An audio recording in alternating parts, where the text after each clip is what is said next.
aware of what it is that they're supposed to do? Do we have the working conditions reflected accurately? You know, some of those things. And then of course, when it comes to salary, the big question is, how did we arrive at exactly. figure? All right, so group 3 is going to be good with telling us, because this is a company that they're actually having those challenges. So we'll hear from them as to how it is that they are going to reckon with it. So it's 1 minute to, I believe we can start. We have 23 persons online, and that suggests a quorum. We had one person who said that should be late, Shanique. So take it away, group 3.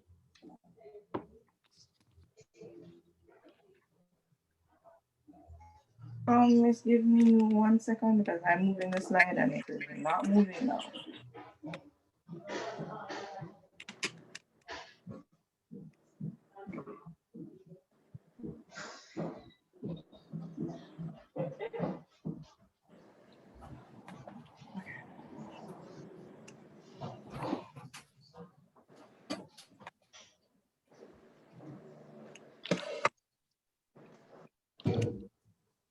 Hi, Felicia. Hello. Hi, guys. Ladies and gentlemen, good evening and welcome to Visionary Consultancy Summit 2021, Matching Work with Worth. The team at Visionary is truly delighted to have you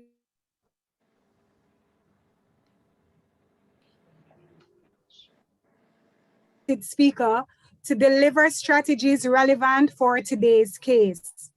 Be advised that all resources for today's summit has been sent to your respective emails.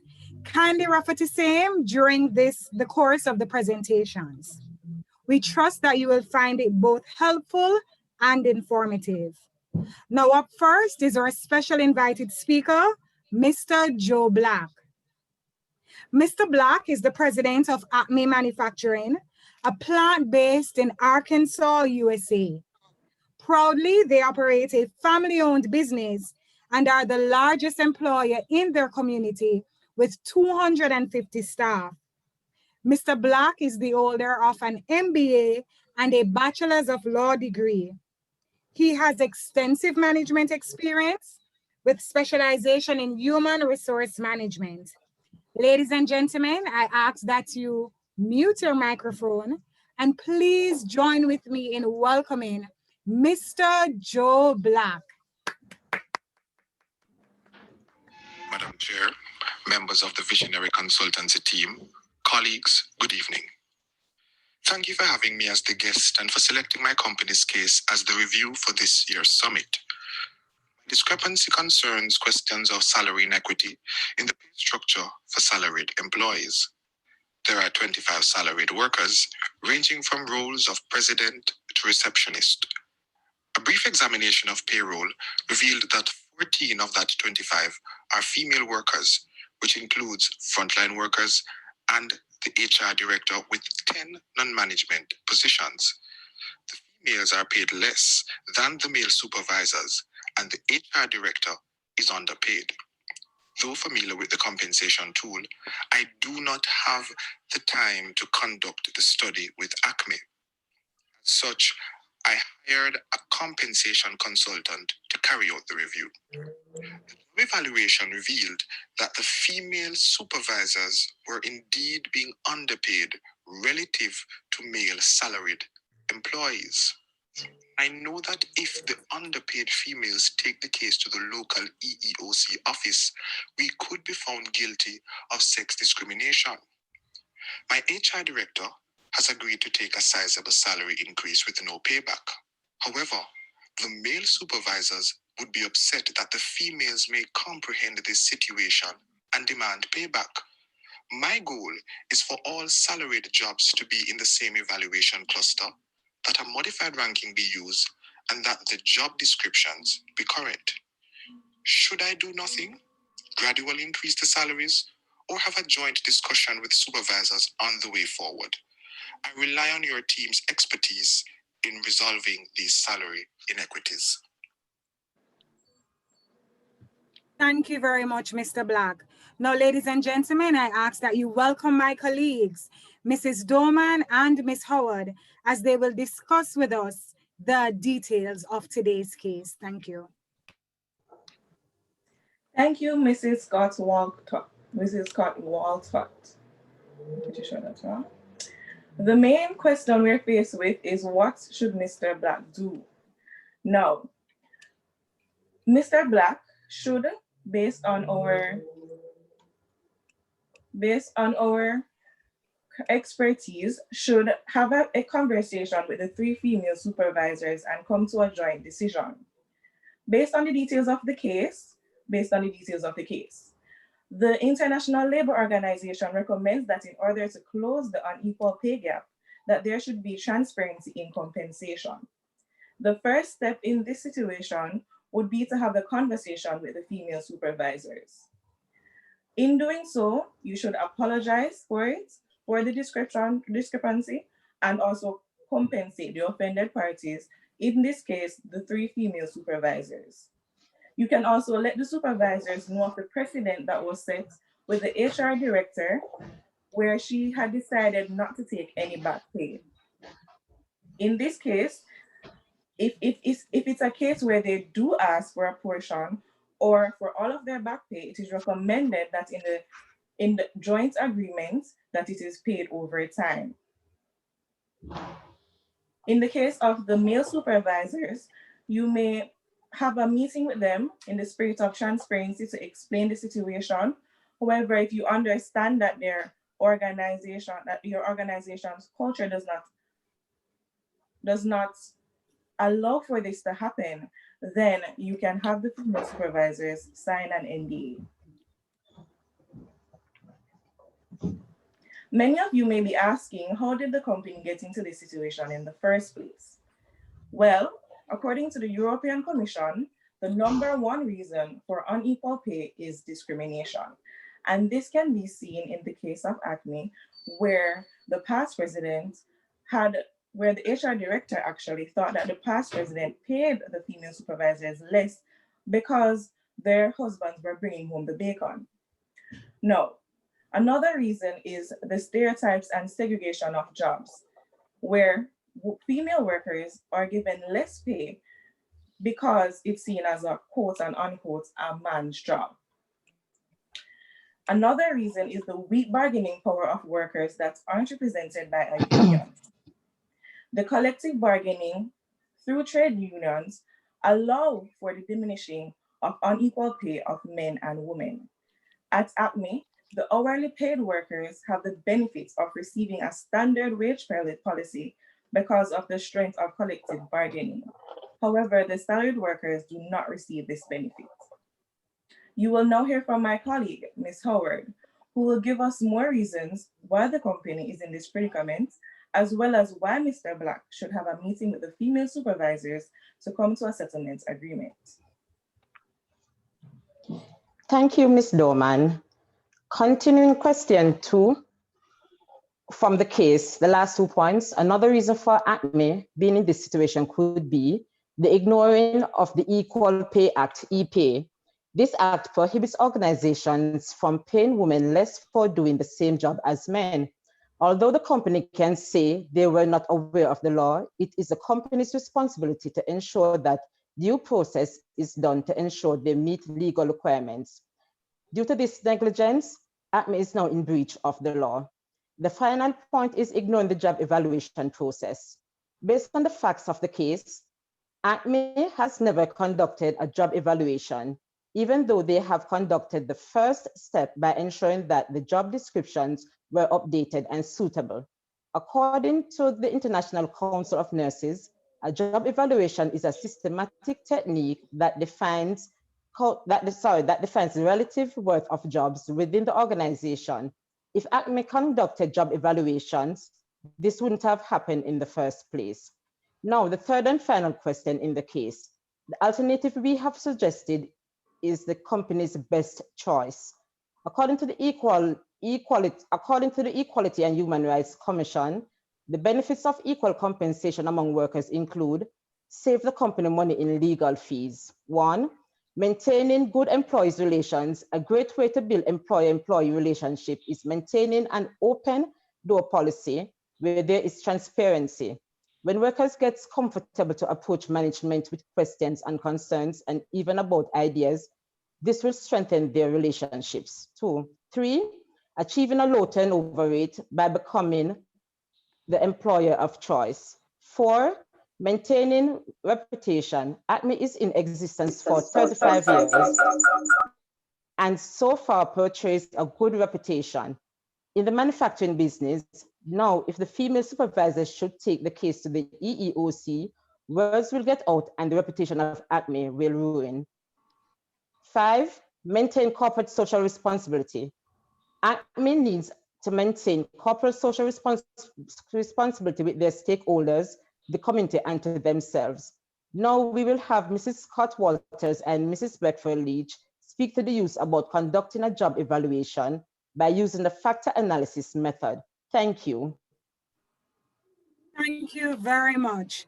Now, according to Armstrong and Barrow, a job is frequently explained as a tool that is specifically geared towards processes that primarily establish the worth, precisely the comparative worth of jobs within an organization. Now, whilst there are methods that are used to conduct job evaluation exercises, we will be focusing on the factor analysis method. Now, the factor analysis method looks at the characteristics of a job and comes up with compensation values and creates job structures. The concepts of method seek to look at jobs with higher compensation variables. Additionally, it compares jobs with each other by identifying factors and examines them individually, which creates a scale that other use to evaluate. In simplistic terms, we would be examining what a job values and not what the person's value is. It examines the job, not the individual. Now, there are 5 common factors that are frequently used when it comes about to creating compensation variables.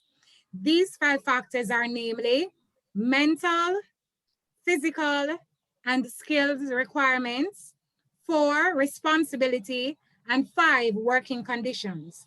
Now, job evaluation addresses specific processes. Some establish informal systems, while others use formal methodological systems. In this specific case of ACME, under the leadership of Mr. George, it was assumed that decisions regarding salary were a mere extension of his managerial judgment. No, this approach is a frequent characteristic of specific types of businesses, and family-owned operations like ACME and autocratic businesses are one such type. It is in structures like these that we frequently see the emergence of problems such as salary inequity. Now, whilst a job evaluation helps to reduce salary inequity, please note, it is not a scientific tool, which means it is not exclusively objective. Now, how we will be able to move forward since it's not objective? According to Armstrong and Barrow, this is achieved through its systematic and logical analytical approach, thereby reducing, since not altogether removing, subjectivity within decisions to inform the worth of a job. Now, like anything else, this job evaluation method has its unique benefits and identified limitations. Also note, the factor analysis method is also called the factor comparison method, and it is deemed particularly quantitative in nature. Now, according to AFT, this method of evaluation compares jobs factor by factor using a scale of money values to provide a direct indication of the rate of the job. Now, I'm going to outline for you some steps. Now, there are preliminary things that need to be established. As in the case with ACME, they chose to include the 25 jobs. They chose to ensure that a recent job description was used and to use a modern method. After that has been established, we move to the following steps. Step 1, identification of what are key jobs or benchmark jobs as they're frequently called. Now, this is achieved through keen examination of all the jobs that form a part of the organization, and in an inclusion of all salary scales, whether high or low. According to Armstrong and Barrow, it is at this stage that the factor comparison basis is formed, which payment for other jobs in the organizations will be derived. Now, step 2, factors must both be determined and defined. Factors simply refers to those components of the job which are deemed essentially present throughout the various categories of jobs within that organization. It is important to note the 5 universal factors that I previously mentioned, albeit they're frequently used, they're not the only factors that exist. In fact, some organizations use as few as 3, but as many as 8.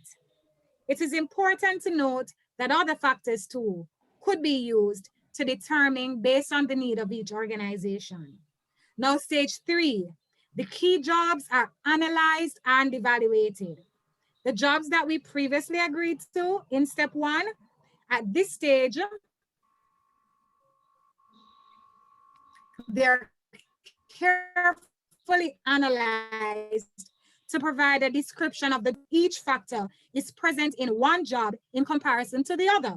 Step 4, the key jobs are now ranked. At this stage, they are ranked solely on a factor-by-factor basis that is in reference to the selected factors used. Step 5, the conversion of ranking to ascribe a monetary rate.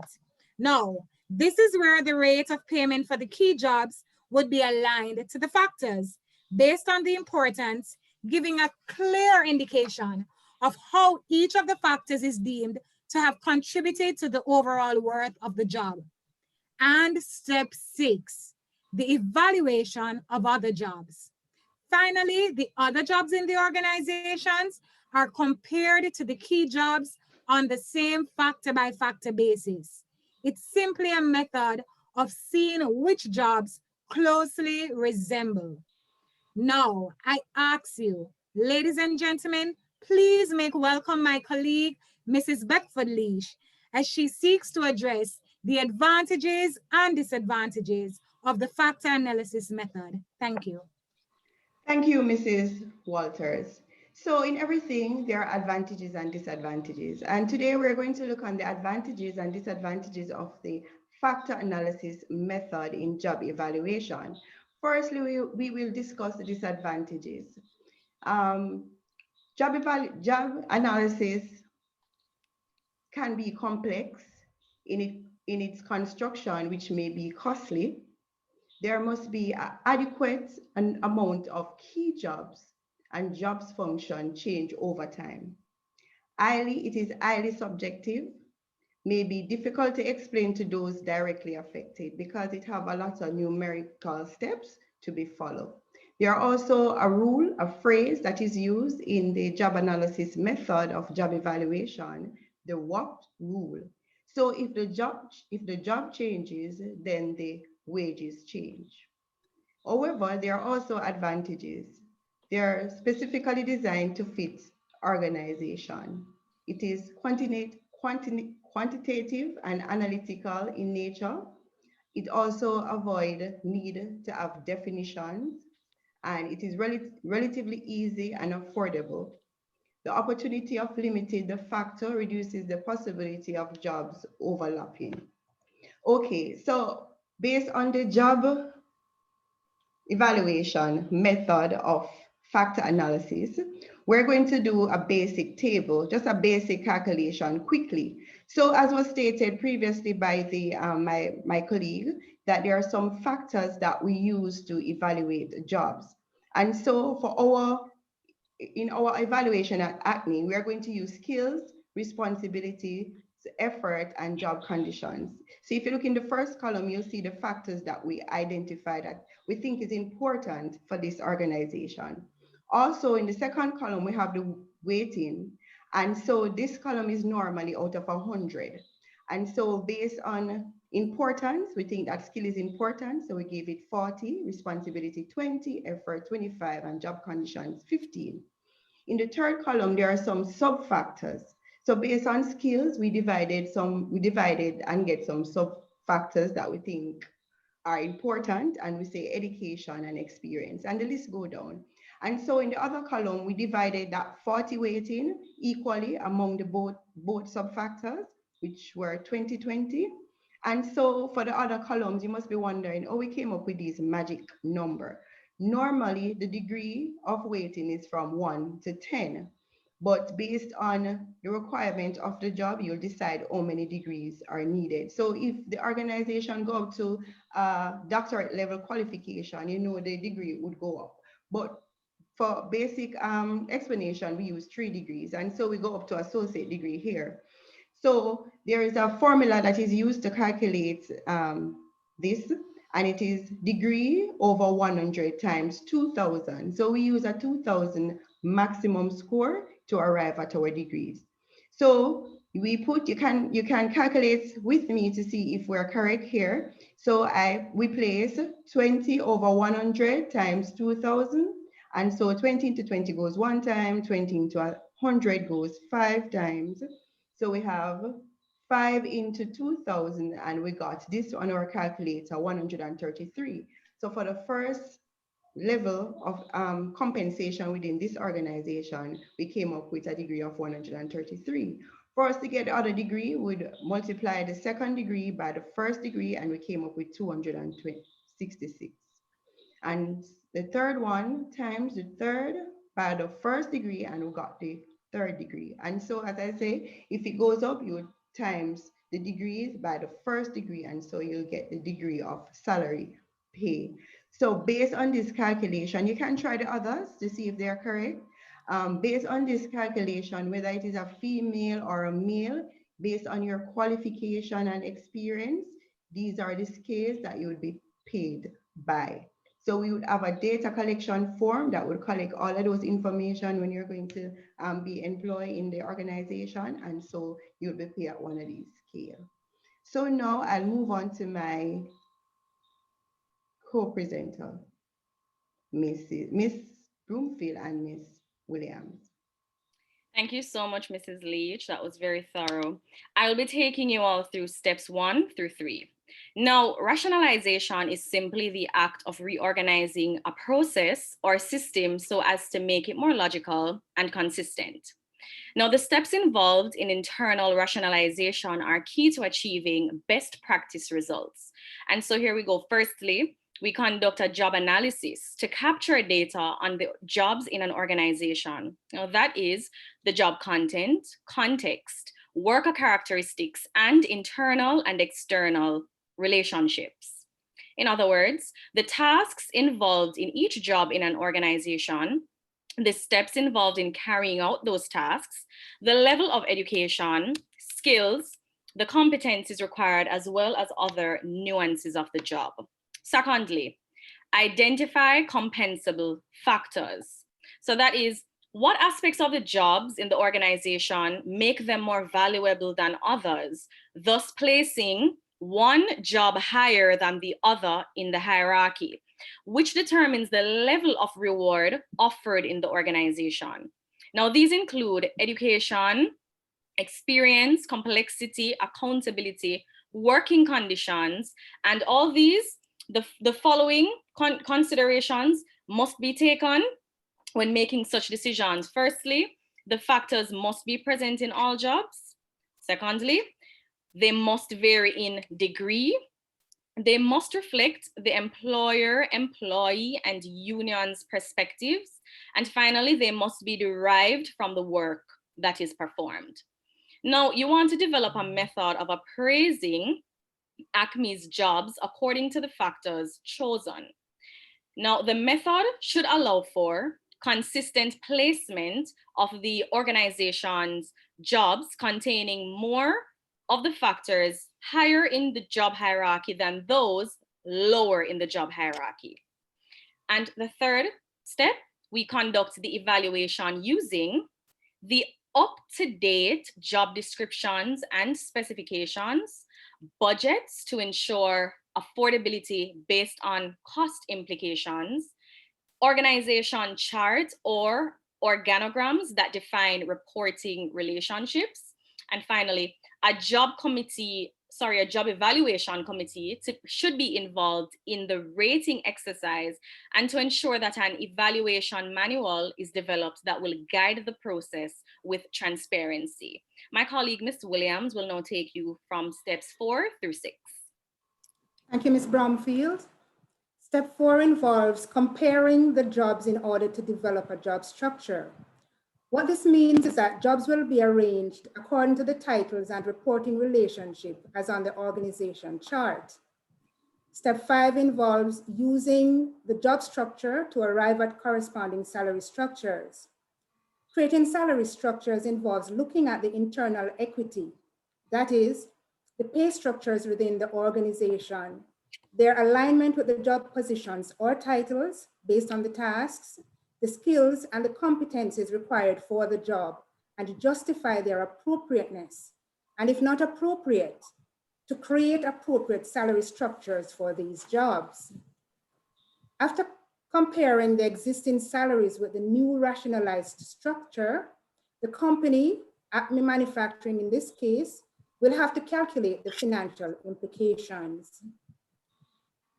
In conducting internal rationalization, the first thing to do is to agree on the market. And what we're saying here is that a market survey is really what is required to capture the data from other companies for this comparison. The companies selected to participate in the survey may be within the same industry, or if the core competency of the company is very unique to the point of being a monopoly, then an industry with close matches locally may be selected. The company will also want to look at similar jobs in the region or internationally for benchmarking. The aim of going to the market is to see what the competition is paying and which company or companies can steal your top or most valued employees. The company will need to decide at what percentile of the market it wishes to be. That is, whether at the 60th percentile, the 75th percentile, or the 90th percentile. This means whether the salaries it wishes to pay its staff are above what 60% of the market is paying, 75% of the market is paying, or 90% of the market is paying. It is important to note here that even though a job may be valuable in, say, Acme, it might not be ranked as valuable in the external market and would therefore not fetch a high score for salary award. This is because the market is what dictates the pricing of salaries. In the interest of time, I will not go through each item on the slide. So we're just going to look now at rating and scoring the jobs. It is important to have a job evaluation manual developed because persons who may not have been involved in the evaluation exercise may be trained to rate the jobs and must rely on a set of documented standards and procedures which are contained in the manual. Ratings are then combined and averaged. An equation is used to calculate the salaries based on points awarded in the process. The points determine where the jobs fall in the hierarchy of importance, and the salaries are then matched accordingly. The management of the company will then calculate the financial impact on the organization and implement the new rates. Ms. Bromfield will now explain how a job evaluation can be used to achieve salary alignment. Okay, thank you, Ms. Williams. Good job. Now, to achieve alignment of jobs within the organization or internal equity, we are really analyzing jobs to see how one job lines up against another within the organization. Simply put, this is the process of weighing all existing jobs within the organization using the same scale, arranging alignment of job hierarchy. Now, according to Edmiston 2018, job evaluation translates internal alignment into practice when it supports the organization's strategy, fits the workflow, is fair to employees, and motivates the employees' behavior toward objectives. The idea of supporting workflow relates to job evaluation in two capacities. Firstly, It integrates each job pay with its relative contribution to the organization. And secondly, it helps set pay for new, unique, or changing jobs. Now, one core function of job evaluation is to highlight the relevance of fairness to employees as it reduces grievances and disputes concerning pay differences by instituting and sustaining a stabilized structure in the organization that reduces bias.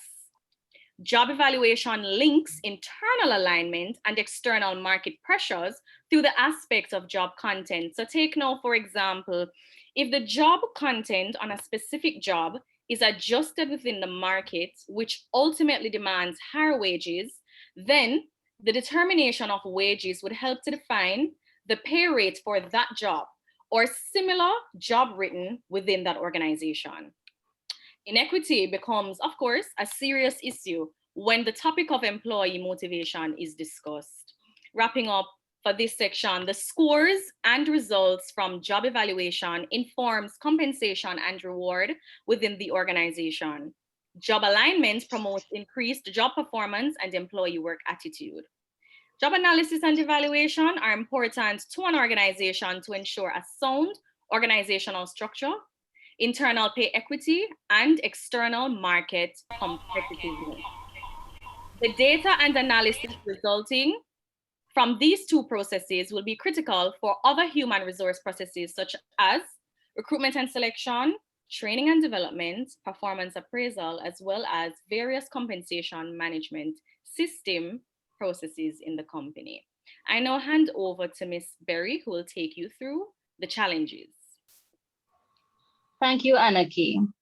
Challenges in job evaluation present themselves in the form of common errors made by members of the evaluation or steering committee. The first one we have there is the halo and horn effect error. This occurs when raters rate a position high or low on certain traits based on his or her perception or knowledge of the individual holding the position. For example, Mr. Black, if made a member of the evaluation committee, might be tempted to rate the HR manager's position highly on every factor because he thinks that she's an excellent communicator. Next, we have the error of central tendency.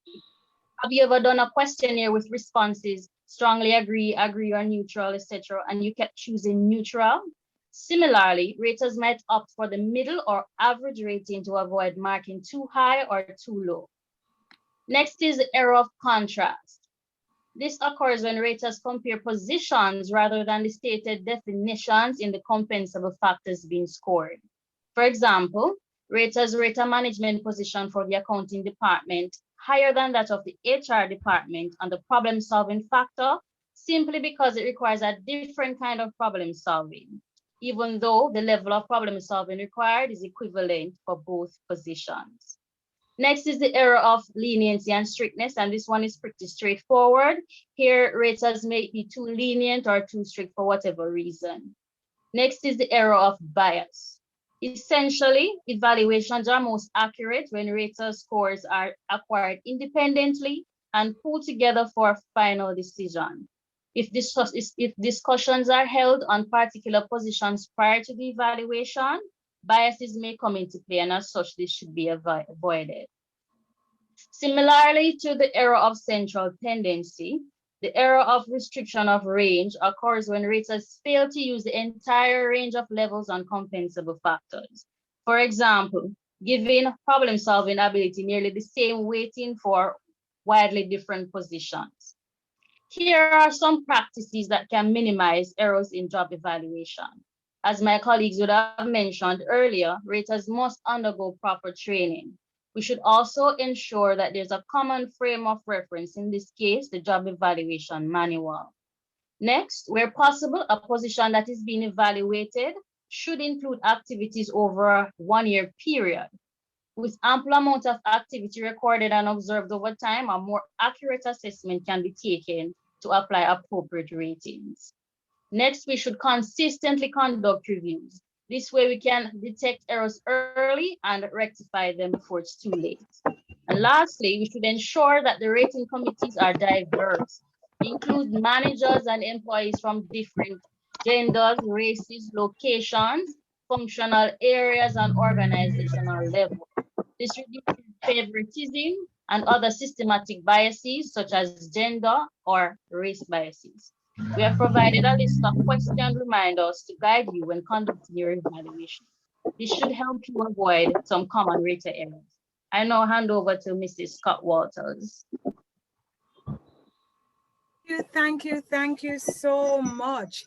Ladies and gentlemen, we have been informed abundantly.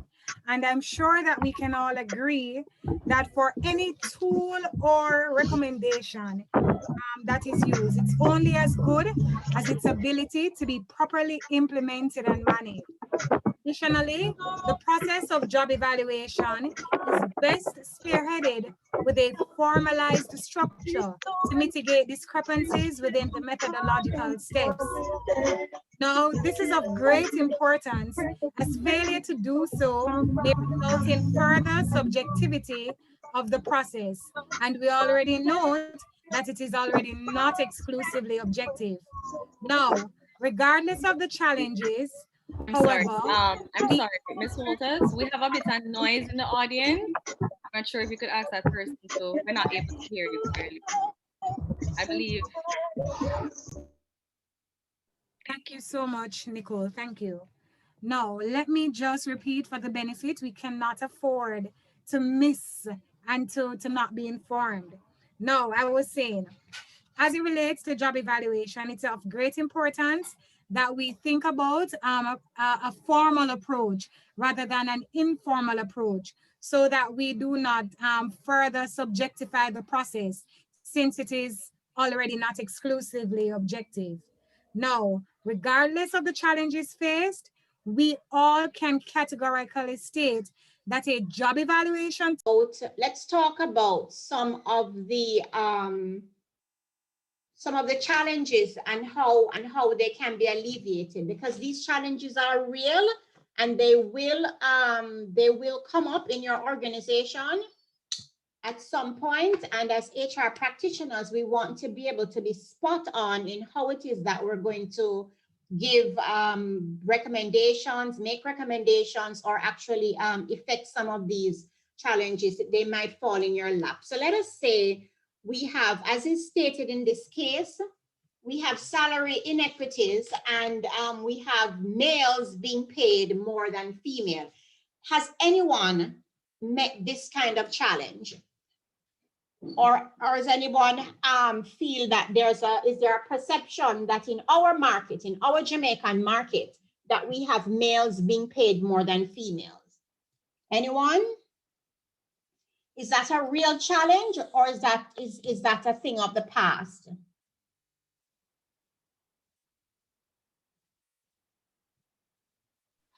Miss? Yes? I would like to think that it's not something that we're taking too lightly now to be encouraging, because we have organizations with the policies eliminating those type of activities. And if found to be in breach, then it can really, really, really ruin the reputation of the company and put them into disrepute. So I wouldn't think companies would dare to encourage that kind of behavior in a society like no. Please, somebody jump in, please, because did you know that up to now in the US, the salary equality between men and women is not law in many states? Oh. But what I think would be happening though, is that they might not call the job the same thing, or they pretend that it is not the same, and so pay women less. Olivia, there isn't even no, I'm even talking about in Jamaica. In Jamaica, you might find people doing the same thing. The job has a different name, or the job has a different name, but they're doing the same tasks. So that justifies a differential in pay. But what I'm going as far as to say that here it's still like it exists, that there's not even an attempt to rename a job. No attempt to hide, but that males are being paid more than females in a lot of positions. A a lot of high, go ahead. So this is Errol. There's a recent case in the US. The women's football team, they actually took the soccer federation to court to demand equal pay because they were being paid significantly less than their male counterparts, despite having greater success in the sport. And I think there was, I don't remember the exact details of the case, but it's recent. So it is happening still. Thank you for that, Errol. Thank you for that, because that was absolutely on the foreburner. And there are many other examples. What we find happening is, especially in senior positions, you will have a female being promoted and the salary being automatically altered. Females, by and large, especially, and I'm going to stick out for the more senior jobs. We also have job types that are more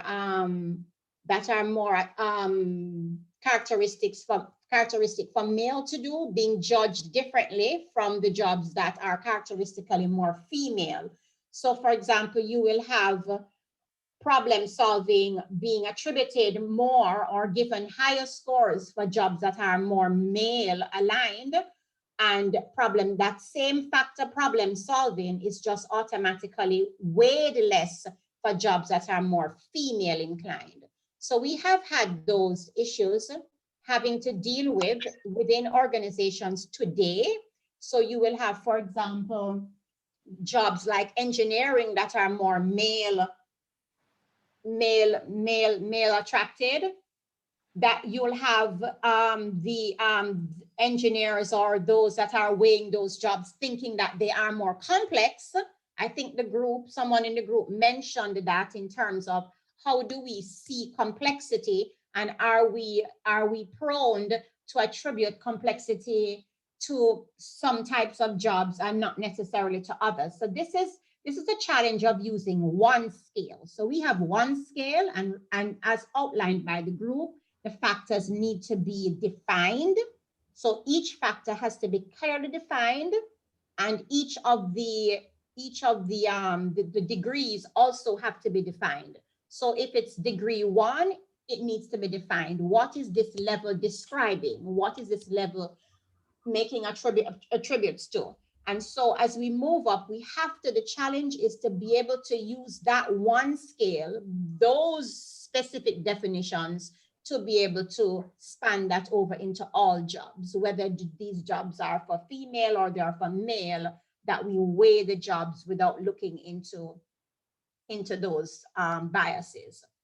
But be assured that one of the reasons there's so much mystery around salaries also has to do with the gender bias and how males are paid and how females are paid. In this particular case, the first CEO that was there, he made no bones about his reasoning. He said that women had husbands, so they don't necessarily need to be top earners. A lot of ways that companies also get away with this is the minimum, the maximum. So each range has a min, a mid, and a max. And they will bring males in and immediately give them the maximum pay, and bring in females and automatically start them at the minimum pay range. So these are some of the things us in the field we have to keep our eyes open for. You will have companies that will tell you that they will get more out of males than out of females, because females have to take pregnancy leave, and females have children issues, and females have mood issues, when you look at it, none of those things is particularly true. But there's a stereotype that females give less to jobs than males. But research has actually shown that the opposite is true. Okay, so we have that particular bias to look out for. What about the bias of when you actually find out that this is happening in the organization, how do you handle it? So this particular group purported that they call in the workers and have an open meeting with them as to the anomalies and how it is that they're going to be fixed. Anybody has any comments on that? Do you think calling in the workers, the ones that have been affected, and have them be a part of the solution is actually a good way to go? And this is a question I'm asking. Miss, I actually wanted to say something on the topic you were talking about before. Yes. My mic wasn't working, so I wasn't. All right. So there is an article that I think the Gleaner or the Observer would have published a few years ago, where they said that a Jamaican woman actually earns 60% of the male salary, and we were actually ranked. I think we were ranked 65 on the global gender gap scale. In 2015. I'm not sure if what we're now, and that means that we are the highest in the Caribbean as it relates to the gender wage gap. So it's something that's very much present in nowadays times. It's just that I feel like it's something that's not publicized, and that I feel like this is also as a result of people saying that don't tell, well, the culture that we have where we don't really talk about how much we That's make. right. Yes, the culture of silence around compensation, and so you don't even know that you're being paid less. And we don't even know if we're underpaid either. Right. Yes. Actually, that is correct. That is correct. My experience with working within companies have shown, and this is not for government, because government actually lays out their things. They try to be as transparent as they can with the levels and the ranges and the salaries. Where government will fall into the pit is in their benefits. So oftentimes you have senior male persons being given additional benefits that are not given to counterpart females. So that's within the government. But within the private sector, there is a lot of disparity between how males are paid and how females are paid. And so there's also the challenge with employment and selection, especially in the HR field. We find that because there are so few males in this particular field, that they are more likely to be hired and be promoted. And so I have just been doing an internal study with the companies that I have worked in. And whenever we have a male person in HR, you can almost be assured that that person is the director of HR. Is there anybody that has seen that within their company? Even though the female. Yes, Miss, I have. I've seen something like that too. Even though the females within that department are the workhorses. Yes, Miss, right in my HR department. I find it also, because I have been looking, I find it stark that when we get to the steering committee where the head of the HR department is male, that particular person is very uninformed and not as knowledgeable as the female person that I was working with in terms of within the evaluation committee. Now remember, we have two committees. We have the evaluation committee that's pulled from a different cadre of workers within the organization. So you may have the HR manager there, and then the steering committee is the senior management. So you will have the HR director on the steering committee. But I'm almost always finding the knowledge factor within the female HR support staff is almost always way above the male who is the director or the senior manager. So those are things to look out for within our society. There are some of them we have to be careful to point out if we see it. But what I normally say, and I don't find it in this class so far, the males in this class I find are stepping forward and seem to be on top of their game. But normally in the HRD program, we have a few of the males who like to hitch their wagon onto a particular horse. And I would say to the females, be very careful about that, because when you go into the work world, your male counterparts are being favored for, particularly for senior jobs. But I don't find it in this group. I see the few males that we have seem to be on top of trying to keep up instead of hitching their wagon onto a particular horse. But I'm always careful to point it out, because there are some realities in the marketplace and some of them we have no control over. I will get to group 4 in a bit, but I do want to talk about, I want to get back to if there are salary anomalies within an organization, a job evaluation is done and that's pointed out. You notice that a particular group of workers were being underpaid. How do we deal with that as HRD consultants or HRD professionals? So a job evaluation has been done. There's a particular group of workers that have been underpaid. How do we go about making that right? In this particular case, the HR manager agreed to accept her increase without any back payment, but she was almost insinuating that since the others didn't know, just to leave it at that. What are your thoughts? How do you deal with bringing forward those anomalies to the fore? Or do you just leave them since no one was complaining?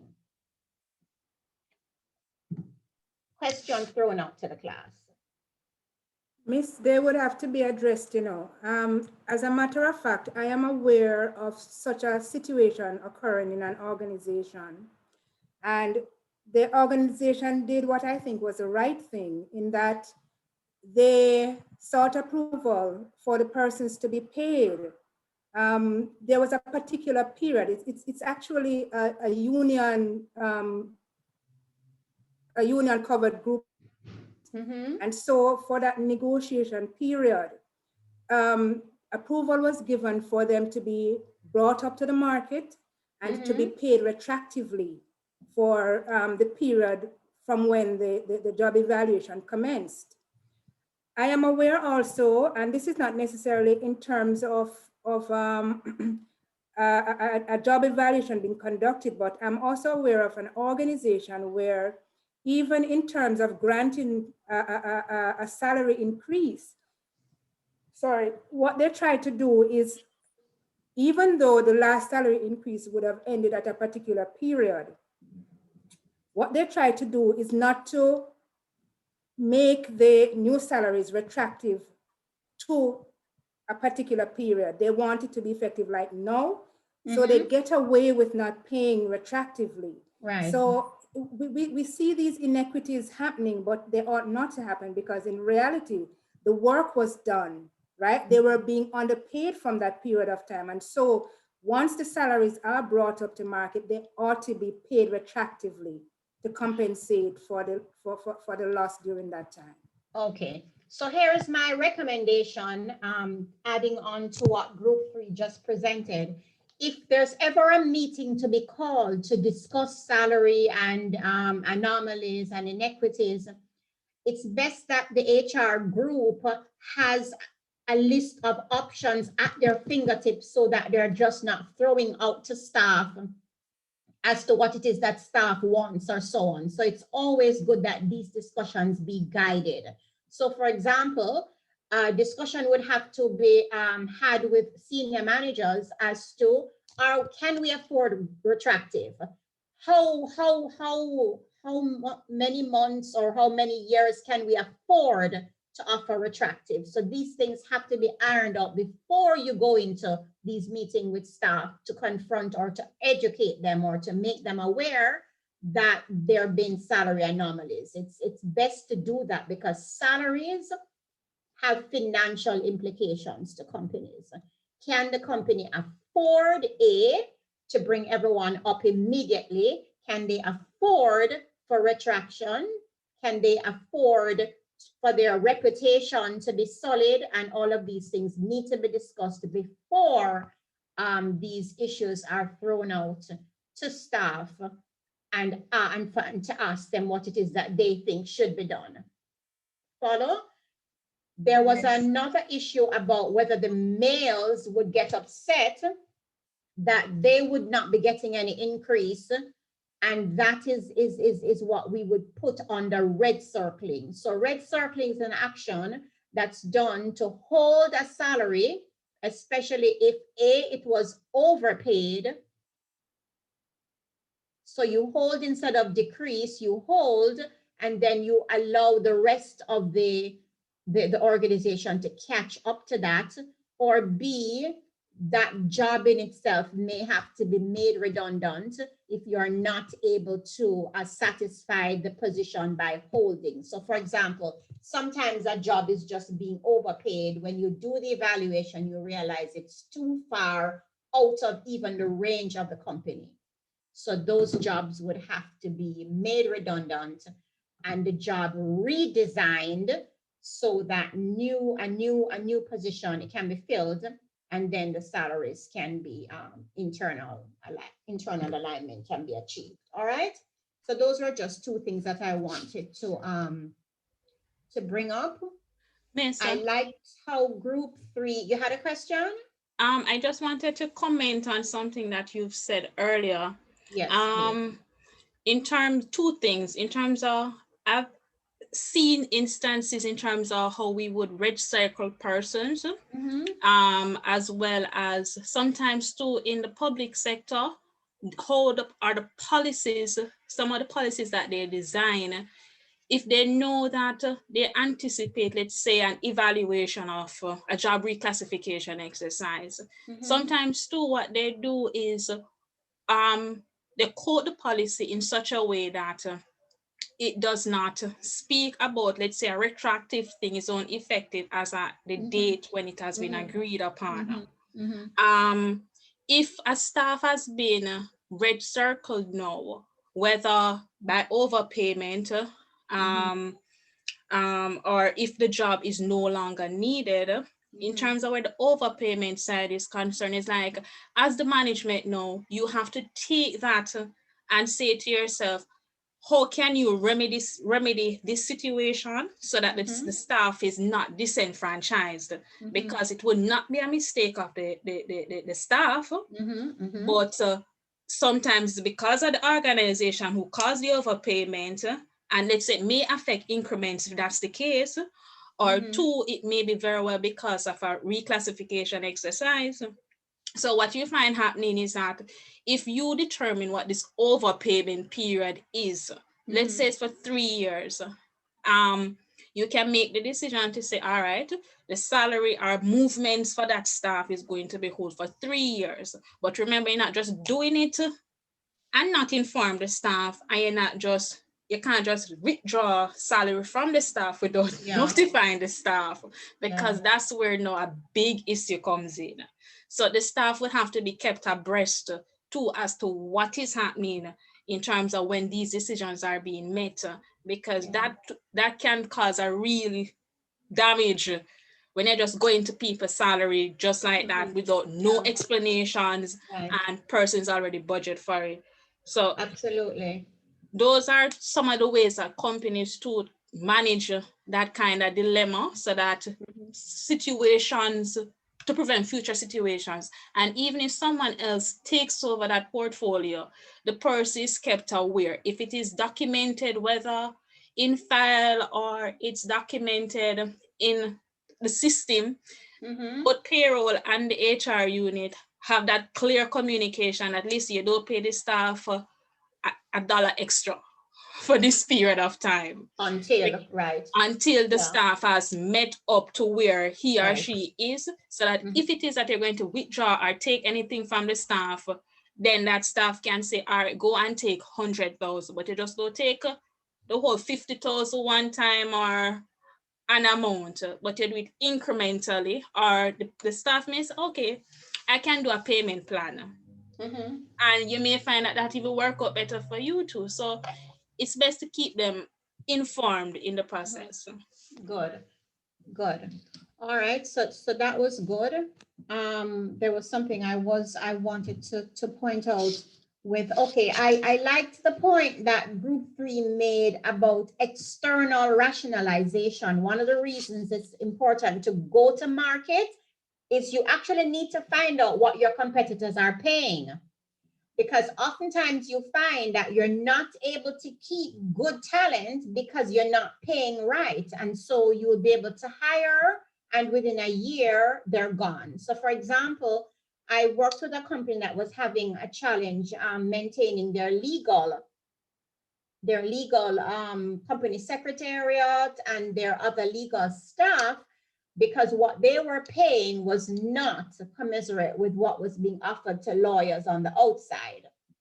And this is after them going through about 4 or 5, they asked us to come in to look at what it is that they were doing or weren't doing, because they were just not able to maintain, to keep their lawyers. You also have companies having challenges with IT, certain IT specialties, where within that company's internal alignment, the IT person is internally aligned in the organization, but externally, more is being offered on the outside. So these are some of the challenges that companies, even though they have internal alignment, meaning everybody has been scored within the organization and they're paid according, from the lowest salary to the highest salary, the regression analysis states that this is where you ought to be paid. When you go to market, you find that that particular position is being paid at a totally different level. You may have to pull that particular position out of the company's internal alignment in order to maintain or in order to keep that particular talent. So oftentimes we have gone into organizations and made recommendations that for some jobs, it would suit the company to take that particular job out of the pool and compensate it on a different level, just to be able to maintain that particular skill set within the organization. And that has to be something that is formalized and documented so that it does not become subjective. Are you following? So for example, the company I'm now doing a job analysis with, their IT department, when they're having challenges with keeping those IT certain specialties, and we have realized when we went to market on the outside, what one of the reasons at least is they're not paying competitively enough. And so now we're in the stage of making the recommendation that those particular IT skills be pulled out and looked at as it relates to how to make those jobs, how to pay them in a manner that is commensurate with what's happening on the outside. Understand? So those are some of the recommendations that we have to be able to make in order to not only create internal alignment, but also be aware of what's happening on the outside, and also to make sure that the company can attract talent and keep it. Okay? Any other questions or issues to be raised around this particular topic or this particular presentation?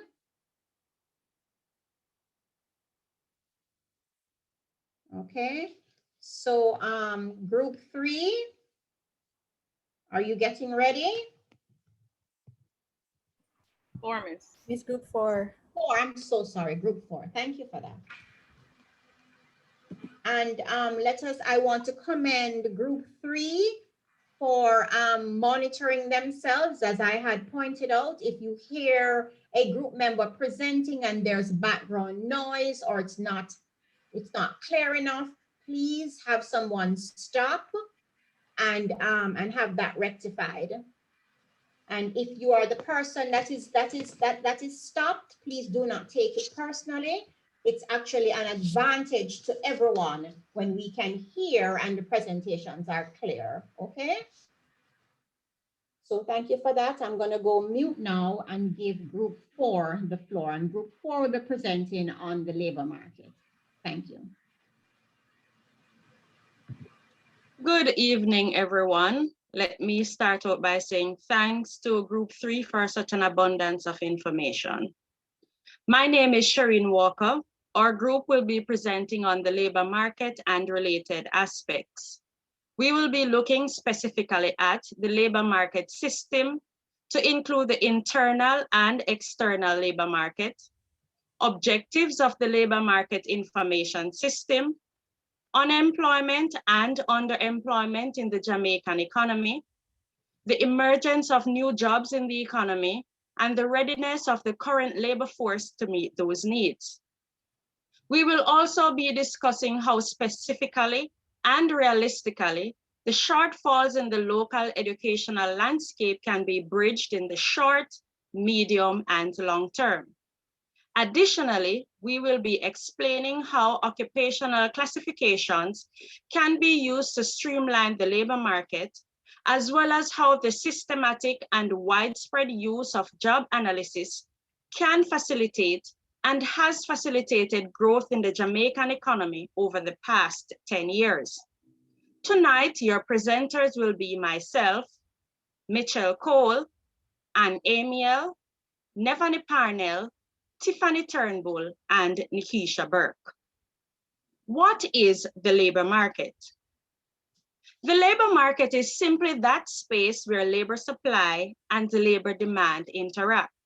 It is a place where skills, qualifications, and expertise are sold in exchange for work.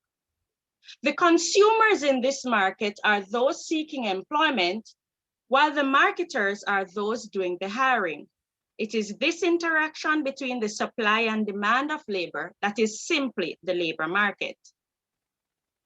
If you're a consumer or a marketer, where can you access this market, you may ask? The labor market can be accessed both internally and externally. The internal labor market is the hiring of recruits within the organization itself. Let's say Digicel had a vacant post for a technical director. This vacancy was circulated within the company, and a junior assistant technical director applied and was successfully promoted. Digicel in this case is the internal labor market.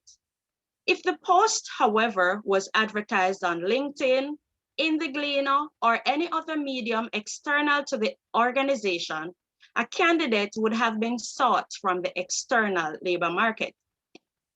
External labor market, therefore, is any space outside of an organization from which new employees are sought. In this scenario, the new recruit from the external labor market may be given the junior technical director post that became vacant, since in most cases, recruits from the external labor market are usually given entry-level positions. What exactly makes up the labor market? There are three arms of the labor market: the supply side, the demand side, and the institutional regulatory side. The supply side of the labor market is the source from which labor is sought. This may be from the general workforce, which you saw defined from a previous slide, which essentially is made up of anybody in a space that is seeking employment. In Jamaica, the workforce is anybody who is 14 years or older, who is not going to school and is seeking a job. The supply side of the labor market may also include colleges, universities, and training and vocational institutions and skills producing institutions. The demand side of the labor market is any employer. It could be a single person employer, a large organization, or a medium-sized organization. It can be governmental, non-governmental, that requires employee or employees to produce or carry out certain goods and services. The regulatory and support system of the labor market is any monitoring agency, body, institution, law, or policy that governs the structure and functioning of the labor market. Examples of regulatory bodies include the Minimum Wage Act, which determines the least amount of money that should be paid to an employee in Jamaica. the International Labor Organization, the Jamaica Teachers Association, and the Bustamante Industrial Trade Union. Just like any market, if you don't know that the market exists, you cannot utilize its services. This is where the labor market information system comes in. The labor market information system is a job matching facility that aims to connect job seekers with employers. What then are the objectives of this labor market information system? 1, it provides information on economic conditions, population characteristics, gender, age, geographical distributions, the labor force, hours worked, and so on. 2, it develops and implements labor market programs to ensure equity to all groups in the labor market. So it ensures that people who are disabled, people who are aged, the youth, no matter what category you fall into, you have an equal opportunity of gaining employment or seeking employees. Thirdly, the labor market information system seeks to influence policy development and direction with a view to ensure labor market efficiency. This means it creates employment opportunities and eliminates or minimizes the different types of unemployment, which will now be discussed by Michelle. Thank you, Christine. Good evening, everyone. This evening, I will be covering the topic of unemployment and underemployment. What is unemployment? So unemployment is also termed as joblessness, and it arises when individuals have no work or job and they're actively in search of gaining employment. Now, the unemployment rate is a measure of the prevalence of unemployment, and it is calculated as a percentage by dividing the number of individuals that are currently unemployed by all individuals that are currently in the labor force. Data from the Statistical Institute of Jamaica has shown that the unemployment rate for October 2020 had a significant and had an increase of 3.5% higher than 2019, which had a percentage of 7.2. Secondly, in October 2020, the employed labor force was 1,155,800, which is also a reduction of 92,600 in comparison to October 2019. The number of males employed was also reduced by 41,500 when compared to 2019. The Institute also noted that there was a drastic decline in the number of females employed. The decline was by 51,100, that is 9% of persons, and that moved from 565,600 persons in 2019 to 514,500 in October 2020. In October 2020, there was 20,800 less working youths between the ages of 14 to 24 in comparison to October 2019.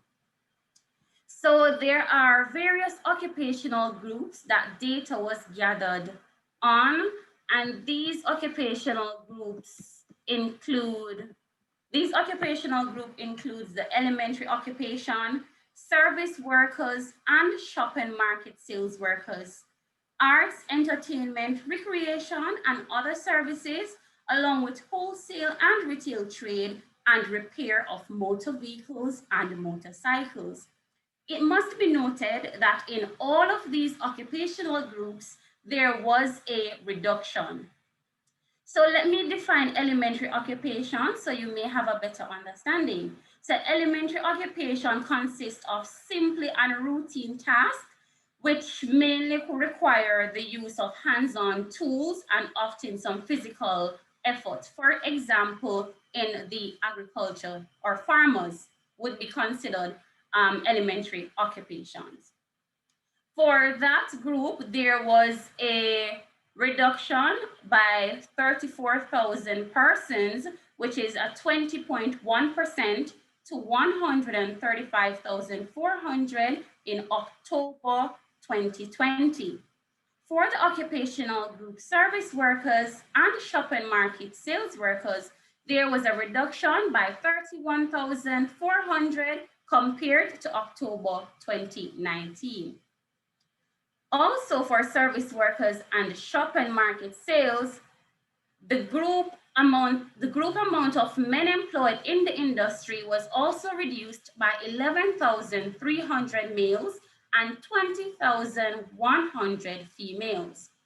For arts, entertainment, recreation, and other activities, there was a major decline in the number of persons employed by industry groups in October 2020. There was a 27.9% reduction. For wholesale and retail trade, repair of motor vehicle and motorcycle, there was a 6.6% reduction in comparison to October 2019. Now, what are some of the reasons for unemployment in Jamaica? And of course, one of our main reasons for unemployment currently is COVID-19. The pandemic has caused many persons to be made redundant or laid off because of the fact that many jobs or sectors have been affected, namely the tourism sector. There is also a lack of qualification where there are many persons who are unable to meet the minimum requirement for certain jobs. And there is also frictional unemployment, which refers to the time frame in between jobs when an employee is in search of employment or is making a transition from one job to the next. And there's cyclical unemployment, which Miss mentioned last week. And this results from an overall decrease in the economic activity, a recession related with plunges in the business cycle. Here, there's a bar chart showing the unemployment rate between October 2019 to October 2020. So you're able to see that in October 2019, the rate of employment was low, similar to that of January 2020. However, in July 2020, where basically it was in the middle of the pandemic, there was a spike and then it reduced slightly in October 2020. Underemployment. What is underemployment? So as defined by Chen 2020, underemployment is a measure of underemployment is a measure of employment and labor utilization in the economy that looks at how well the labor force is being utilized in terms of skills, experience, and availability to work. So who do we consider as being underemployed? According to Chen, those who we consider as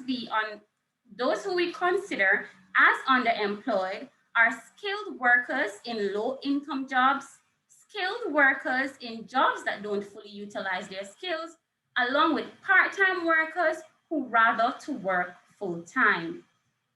What are some of the causes of underemployment? There's supply and demand. This is where the supply of workers is greater than the demand for the workers.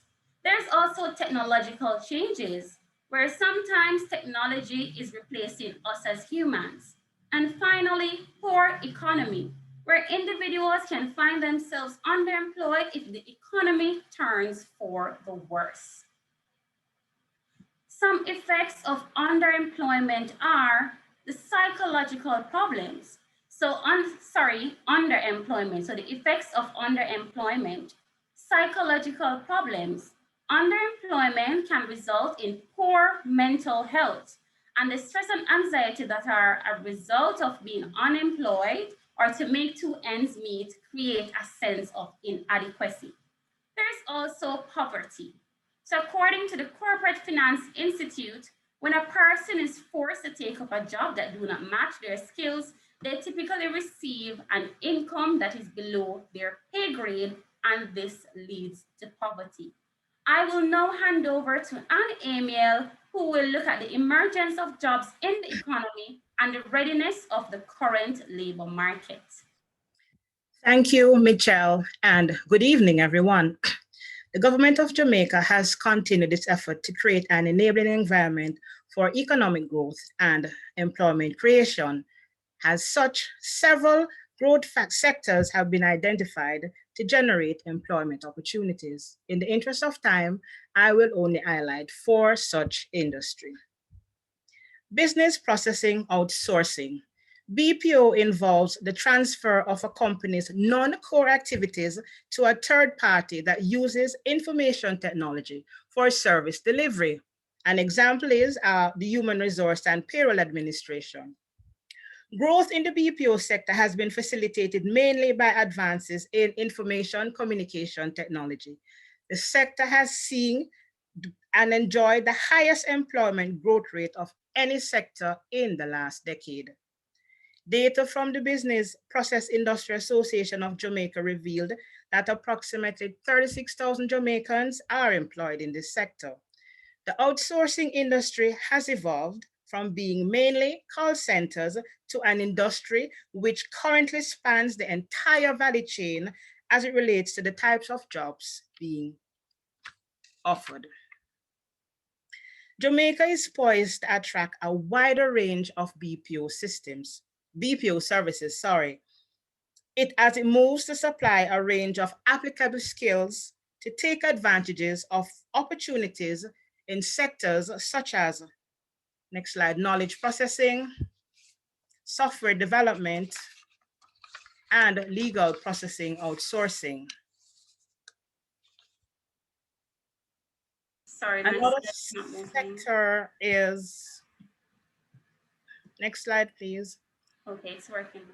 Knowledge processing, right. Another sector, knowledge processing outsourcing, software development and maintenance, legal processing outsourcing.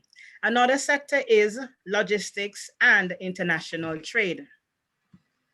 With the expansion of the Panama Canal, Jamaica is poised to benefit from new and innovative commercial ventures as it seeks to position itself to join Rotterdam, Dubai, and Singapore at the 4th point in the international logistics chain. In partnership with the World Bank, Jamaica has embarked on a global logistics hub initiatives to boost the performance of the Jamaican manufacturing sector. This in turn will position the island to increase volumes of cargo shipments and will see a demand in manpower in positions such as logistics managers, procurement specialists, project managers, inventory control staff, warehouse managers, purchasing agents, and customer service professional.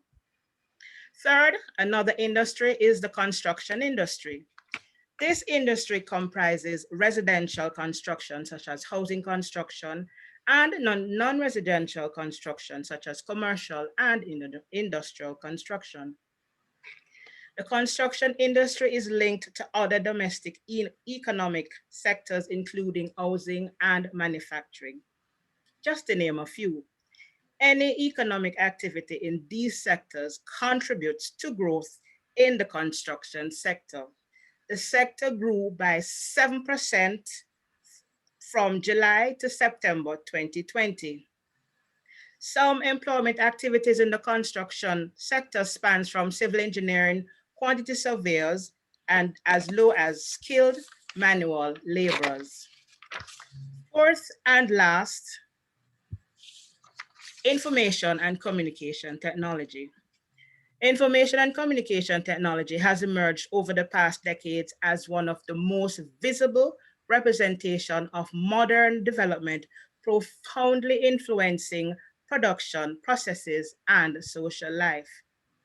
As a result of the demand for ICT, There's increasing engineering, network infrastructure building, data protection, social media management, mobile app development, and project management, career opportunities for job seekers to be at the center of this technological transformation. So, the readiness, how ready is the current labor force to meet these emerging jobs, can be seen in the increased programs in skills training. HART National Service Training Agency Capacity of Skills Training Program plays a significant role in contributing to Jamaica achieving national outcome number 2 in Vision 2030, Jamaica National Development Plan. The aim is to equip Jamaica's workforce with the skills demanded by a rapid evolving economy and to improve the capacity to support opportunities for educational and training, particularly for the unattached youth. Another training, the Global Services Sector Project. This is a 5-year project funded by the Inter-America Development Bank. This will play a significant role in closing the skills gap for the global digital services. And finally, HART National Service Training Agency, in association with Vocational VT, the Vocational Training Institute, is currently offering a program titled Job Readiness Train the Trainer Program. This is specifically customized for the global sector, for the global services sector. I will now turn over to Nevani, who will speak on the shortfalls in the local landscape of the industry. Thank you, Anne, and good evening, everyone. Despite Jamaica having heavy investment in the education system with initiatives that are targeted to achieve equity and quality, there are several shortfalls in the local educational landscape. These shortfalls can be divided into short, medium, and long-term solutions. To name a few, these are a lack of resources, inadequate leadership, low accountability environment, a lack of practical programs, a lack of flexibility, and high cost. However, for the purpose of this presentation, I'll be focusing on the first 4 mentioned shortfalls. The first shortfall is a lack of resources, as a number of schools are faced with inadequate resources and are unable to access supplementary funds. There is also a lack of access to high-quality facilities at various levels and a shortage of space, mainly at the upper secondary and tertiary level. Additionally, there's a shortage of teachers as the student-pupil ratio remains a constraint. Teachers in areas such as special education are constantly migrating for better job opportunities, and the facilities to accommodate students with these special needs are minimal. To address the lack of resources, a short-term solution would be to ensure that all students sit the required number of CSEC subjects. A short to medium-term solution, however, would be to increase the standard of education by upgrading and the allocation of resources process to schools and to consider more efficient budgeting needs. A medium-term solution would be to enhance students' education opportunities through gender-based teaching, providing instructional and learning resources, and improving school-based plans. Some long-term solutions would include implementing a teaching and learning system that are of international standards and to become a world-class school environment, achieving equality and accessibility. The second shortfall is inadequate leadership, as a lack of leadership and managerial training among school leaders may negatively impact students and the quality of education. A challenge is the fact that acting principals and senior teachers are frequently promoted to principal without proper training. There is also an inadequacy of financial expertise and supervisory skills in the educational system. A medium-term solution to improve leadership in schools is to train all school administrators in operations and strategic management. On the other hand, a long-term solution would be to decentralize systems for excellent leadership, management, and resourcing. The third shortfall is low accountability environments, as there's a lack of involvement of the community in the management of schools and the performance of students. There's also a lack of parents' involvement in the education of their children, which hinders motivation and development. Another issue is a failure of schools to evaluate the data from the national examinations at all levels. A short-term solution to increase accountability environment is to ensure that teachers are trained to handle challenges by presenting professional development and mentorship. Another short-term solution is to enable schools and communities with greater control and responsibility. Lastly, a medium-term solution is a continued elimination of the all-age and junior high schools, as students are less likely to further their education after the grade 9 level. The final shortfall is a lack of practical programs, as a Jamaican education system consists of mostly theory-based programs. Medium to long-term initiatives to address this are the Technical Vocational Education and Training TVET and the Science, Technology, Engineering, and Mathematics STEM approach, which were implemented to prepare students for the world of work. This TVET policy ensures that students are more marketable, while for the STEM approach, the aim is to drive the transformation of the curricula in the 9 secondary level schools. In doing so, the expectation is for the transformation of schools into the STEM academies. The government is also targeting human capital development by focusing on education and training to enhance the labor market outcomes, as youth unemployment is an estimated 30%. A long-term solution to align education and training with the labor market needs was the signing of the Memorandum of Understanding, MOU, by the Ministry of Education, Youth and Information, and the Public-Private Sector Partnership in the Education Committee. An extensive assessment of the ministry's programs will also be completed over a 5-year period. I will now hand over to Tiffany, who will discuss the occupational classification. Thank you. Thank you, Nevani, and good evening, everyone. The concept of classification is fundamental towards garnering information. It is ideal in fostering a better understanding of things and people in society.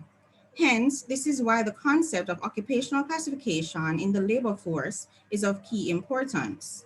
Occupational classification refers to how jobs are grouped based on a set of tasks to be performed by an individual, commonly identified by a job title. As it relates to the purpose of occupational classification, it aids in the recruitment and selection as it serves to define qualification standards. As it relates to performance management and appraisal, it assists in designing and developing the various standards of jobs. Filtering from the strategic plan to the operational plan, then to the unit plan and the individual work plans, responsibilities are aligned based on the vision and mission of the organization. Career and growth paths are identified so that employers and prospective employees will be able to understand the requirements and description of the job, thus matching various skills and interests. With this skill matching, individuals can make a better informed decision about what career to pursue. It also establishes compensation standards, thus properly aligning the appropriate pay scale to a particular job. What are some of the benefits? It analyzes the changes or patterns in the labor force, thus providing the labor market with information. It also provides a framework to analyze jobs and work activities. Economists and statisticians are assisted with data collection, which can be used to foster research within government agencies and organizations to deal with problems in the labor market. With any system, there are advantages as well as disadvantages. 3 advantages are, with the work activities and jobs will be better organized. Based on the hierarchical structure, jobs or occupations can be better grouped. With the use of cross-job comparison, different systems will now be linked. As it relates to its disadvantage, it is said to be inflexible based on how difficult it can be to adapt to the adjustment in the work structure. It is time-consuming and difficult to examine an entire 4-tier classification structure. It can also be considered as inconsistent because it makes the task of classifying jobs more difficult. I will now hand over to Nikisha, who will discuss how systematic and widespread use of job analysis facilitates growth in an economy. Good evening, everyone, and thank you, Tiffany. The widespread use of the job analysis will assist with wage and salary administration by determining acceptable compensation and benefit packages. It also helps with identifying factors that shape motivation and satisfaction by ascertaining if an employee is intrinsically or extrinsically motivated. The job analysis will also help organizations determine their strengths and weaknesses by identifying employees' talents and critical competencies. It provides improvements in working conditions because the job analysis provides an avenue for employees to lobby for changes or improvements in their jobs, such as if there are any unhealthy or hazardous condition within a particular job that requires attention. It improves productivity by identifying the priorities of a job and providing the necessary resources to complete the job. Job analysis also helps the organization gain a competitive advantage. When the organization have highly motivated employees performing their tasks or the tasks that they enjoy, the organization will be highly productive and ahead of their competitors. It also reduces nepotism because conducting a job analysis will ensure that only qualified persons are selected for the job during the recruitment process.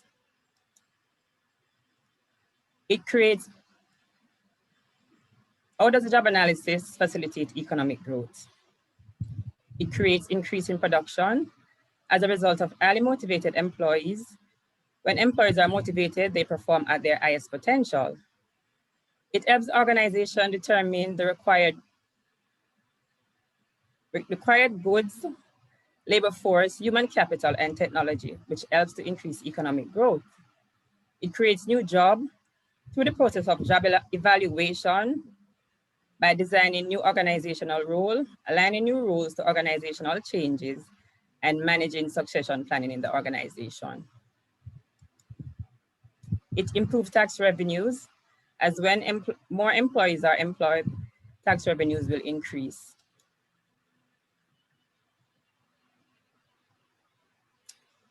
On screen, we have a table showing Jamaica's performance for the period 2009 to 2019, or GDP growth rate. Over the period, the Jamaican economy had a very slim growth rate. The year 2009 was the lowest, with a minus 4.43%. This was the period when the world was experiencing a global recession, and the most significant growth took place in 2018, with a growth rate of 1.94%. This was as a result of boost in the tourism, construction, and financial sectors.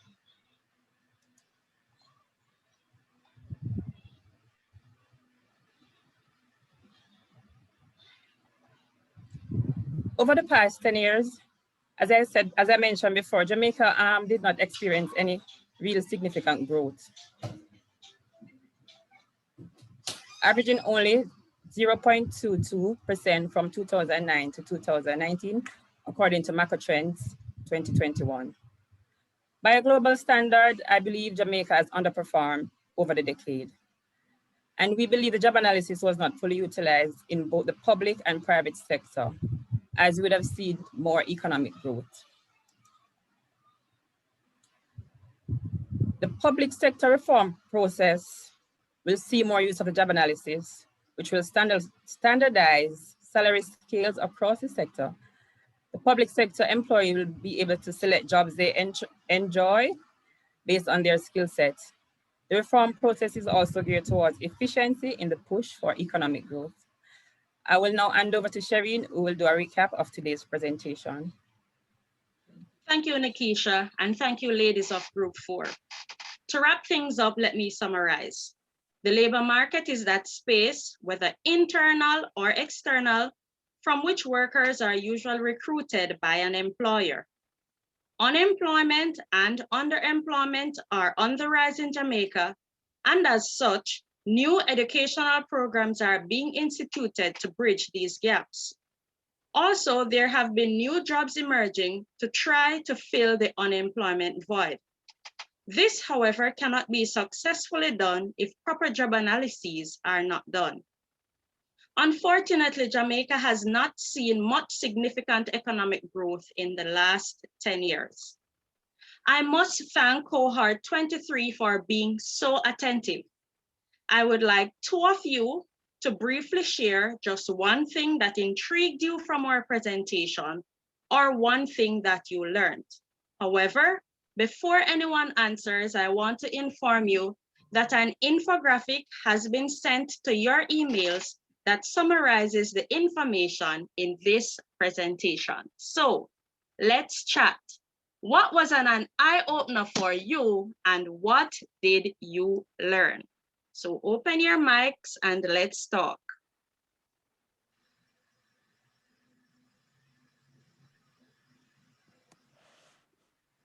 That you just shared in terms of the very scant growth in the economy over the last 10 years. It is really, it's bad. Yes, it's really disturbing. bad. It's shocking. And I guess it really speaks to what has been happening in the job front. And when we see the number of persons who are out there hustling rather than being properly engaged,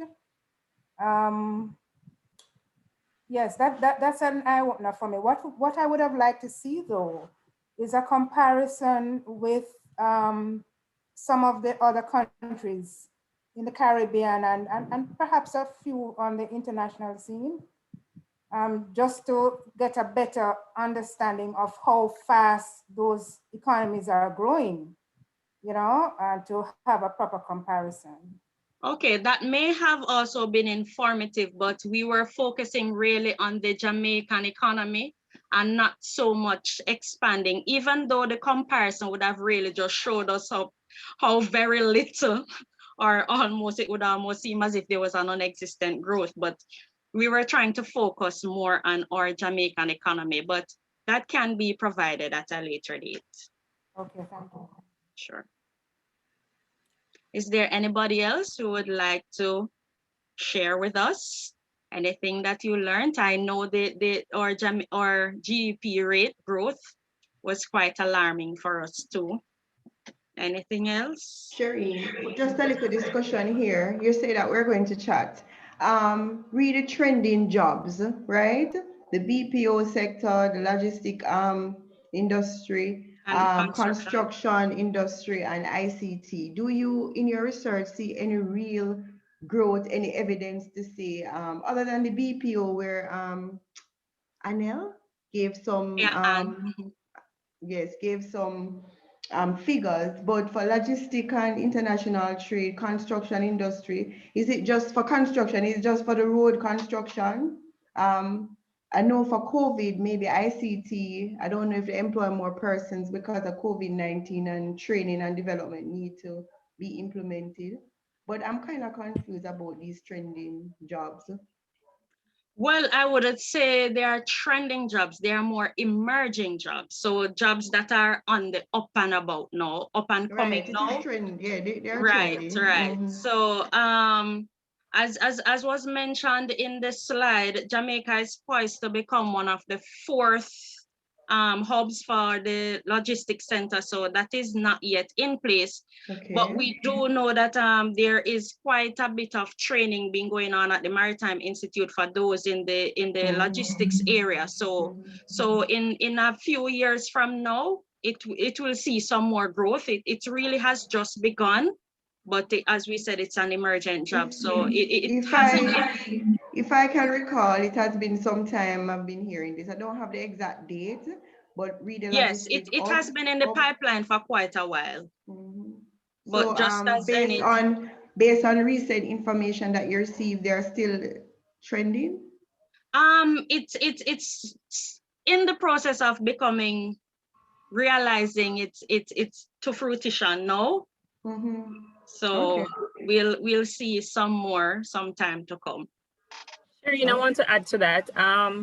The construction industry is not just for roads. Remember, the Prime Minister boasted about it in his election campaign, about the number of houses being built. And you remember a lot of buildings were going up across Kingston and other sections of the country. So it's not just related to road, but also housing and other developments for the construction industry. So thank you all. Thanks, Stacy, and thanks, Sandra, for commenting. And we really enjoyed presenting to you, and I hope you enjoyed being on the other end of our presentation. Mrs. Lewis, over to you. I felt like I could just sit back and have group 4 just continue the class. Very, very well done. And Miss Teacher Walker, I can see your impact on the group and on the clarity of the presentation. I almost felt like I was watching one of those Channel 5 on the TV that plays the lessons. I could literally hear your voice with the same style, simplicity, and clarity. Thank you very much, Group 4. Well done. Thank you on behalf of our group. Okay. Miss, the photo was, the infographic was also shared with you in your email. Okay, thank you. You're welcome. Oh yes, we do have a giveaway. Okay, so we are not as affluent as group 3, so I'm not sure how we are going to do this unless it's going to be shared between Stacy and Sandra. No error. We are not as rich as group 3, but we will definitely share the prize between Stacy and Sandra. Thank you. So, okay.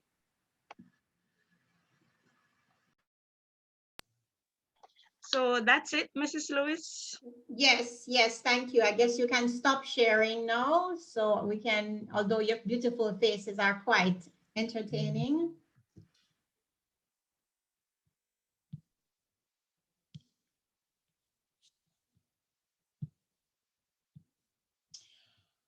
Okay, I'm trying to start my video and it keeps clicking off. All right, let's go. Okay. Any comments on this presentation?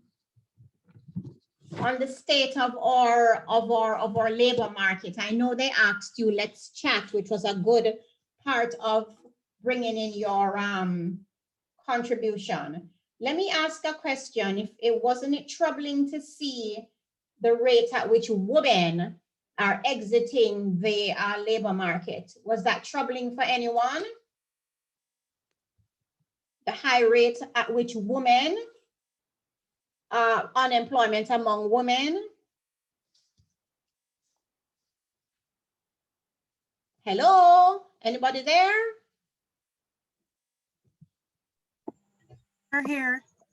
Yeah, did anybody find that, or did you not notice that unemployment among women, especially in the last year here, resulting, we can assume, greatly from the pandemic, that women were exiting the labor force at a higher rate than men? Any thoughts on that?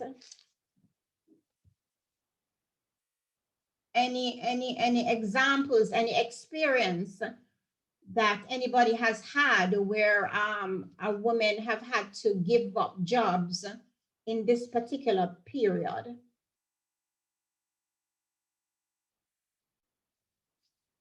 None. I guess all the women you know are all employed?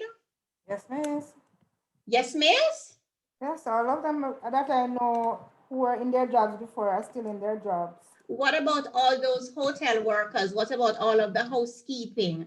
What about all of those service workers that are suffering as a result of the closure of so many hotels? One of the reasons I think it's both. I think it's both genders. I don't think it's mainly women. Well, the data that was shared by the group showed that women were, the unemployment among women for the last year in particular was higher than it was for men. One of the reasons, go ahead. Okay, so I'm not fact, but I know personally for okay, so I have both parents, but my mother had to take a step back from her business to take care of my brother because he has online school and he has autism, so he definitely needs somebody there with him while he's at school. And where I'm currently working as a marketing agency, some of the women have to work from home because they're taking care of their children. So I think that's a big part of why women are taking a step back from the sector is because if they're still seeing the traditional role of being the caretaker for their homes. Absolutely. Thank you for that. Thank you for that. That was exactly the point that I was making. There are some jobs, believe it or not, within our economy, within this pandemic, that are insisting that all workers still come out into the office. And as a result, I know a few women who have had to pull back from jobs because it's just impossible at this time to leave the household vacant of any adult supervision when you are the only adult in the house and children are at home. So we have had some of those examples, and by and large, a lot of the hospitality industry jobs are taken. Many of the maybe unskilled jobs, a lot of them are being done by women, and that has also resulted in the reduction of women in the labor force. And that's something for us as an economy to look at, because we know that 60% of our households are headed by females. And so when we see numbers like this suggesting that women are being unemployed, it then will tell us that there are other things that we're going to be expecting in the coming maybe year, hopefully months, but I'm going to think that there's going to be a little more than months before we can get back on our feet as an economy. So that's something to look at.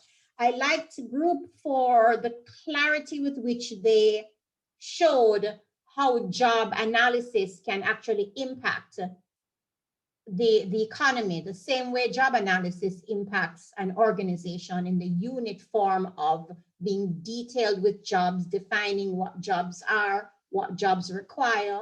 The same way job analysis impacts production within the organization is the same way that it can be thrown out for the economy. And so kudos to our government for streamlining and spending time with ensuring that the public sector is job analysis is being done within the public sector, and that there is some kind of standardization. We await the private sector's response to that, hoping that more of those companies will see the need for standardization as it relates to job analysis and job evaluation, and the benefits that will accrue not only to the organization, but also to the wider economy. Here's another question that I'm throwing out to the class.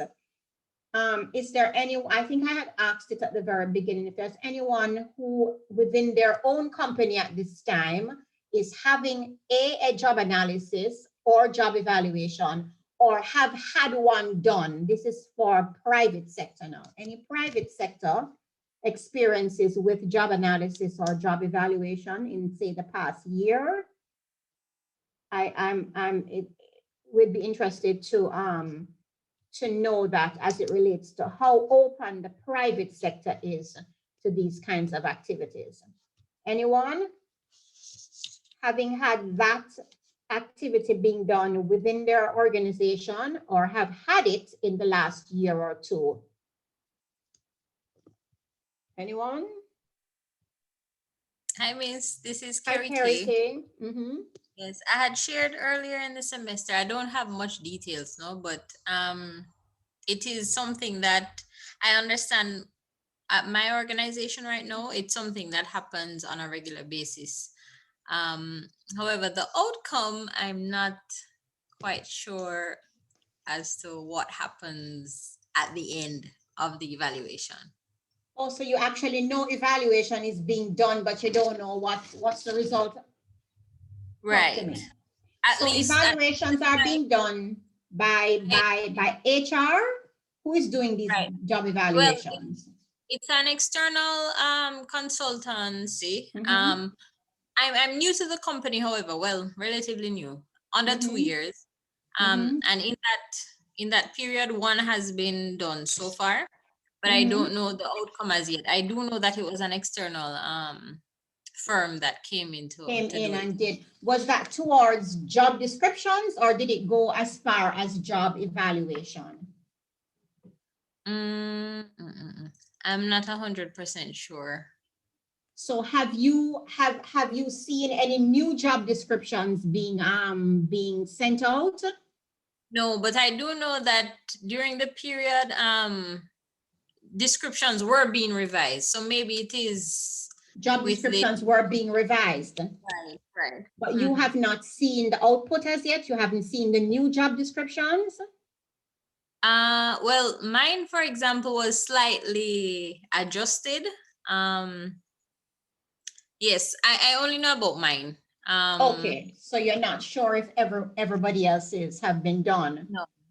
So let's talk about yours. When were you used as a subject expert in terms of outlining what it is that you do and so on? Those questions were asked of you, or did you just fill out a data form, a sample sheet? Well, actually, I had okay, I didn't speak with the consultants directly, but even before the evaluation, we were reviewing my job description because I approached HR about it and we had reviewed it. And so I'm not sure if I'm explaining myself well. So it may not have been. So you took up your job description and noticed that there were things that you were doing that wasn't being included on it. Right. And you walked that into HR, and what was the process? Well, I had a lengthy discussion with the HR manager, and we made the adjustments, and then it was reviewed with my MD. And then we came to an agreement and we changed it. But I remember pretty much finalizing everything just before the job evaluation came about.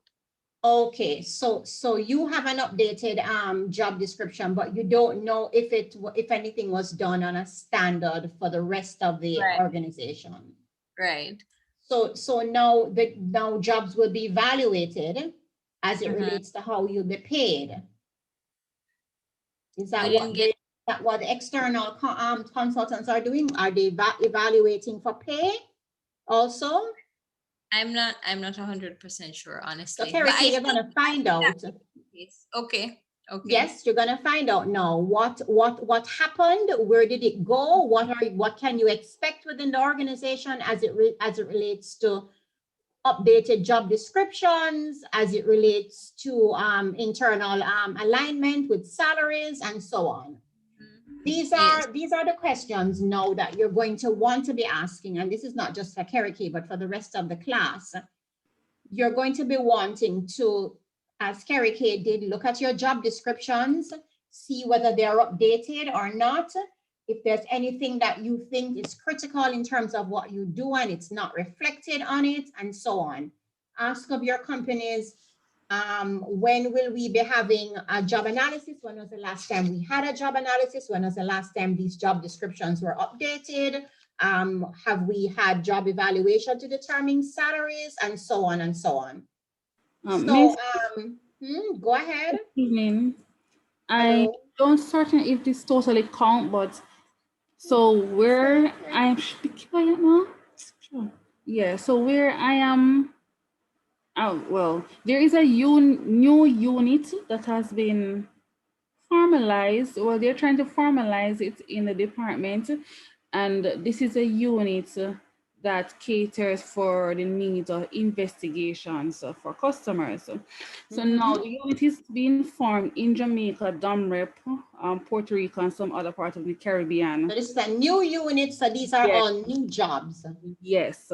So recently HR wanted to know exactly what we do and how long does it take to do like a particular query. Absolutely. Step-by-step method for the time frame, and they wanted the percentage as well, because I think they want to know how to pay us. Okay, so data forms were sent out for you, so you're now the subject matter expert on this job because it's a new job, but you're actually doing the job. Yes. But a job description has not yet been assigned to the No, job. neither a name for the position as well.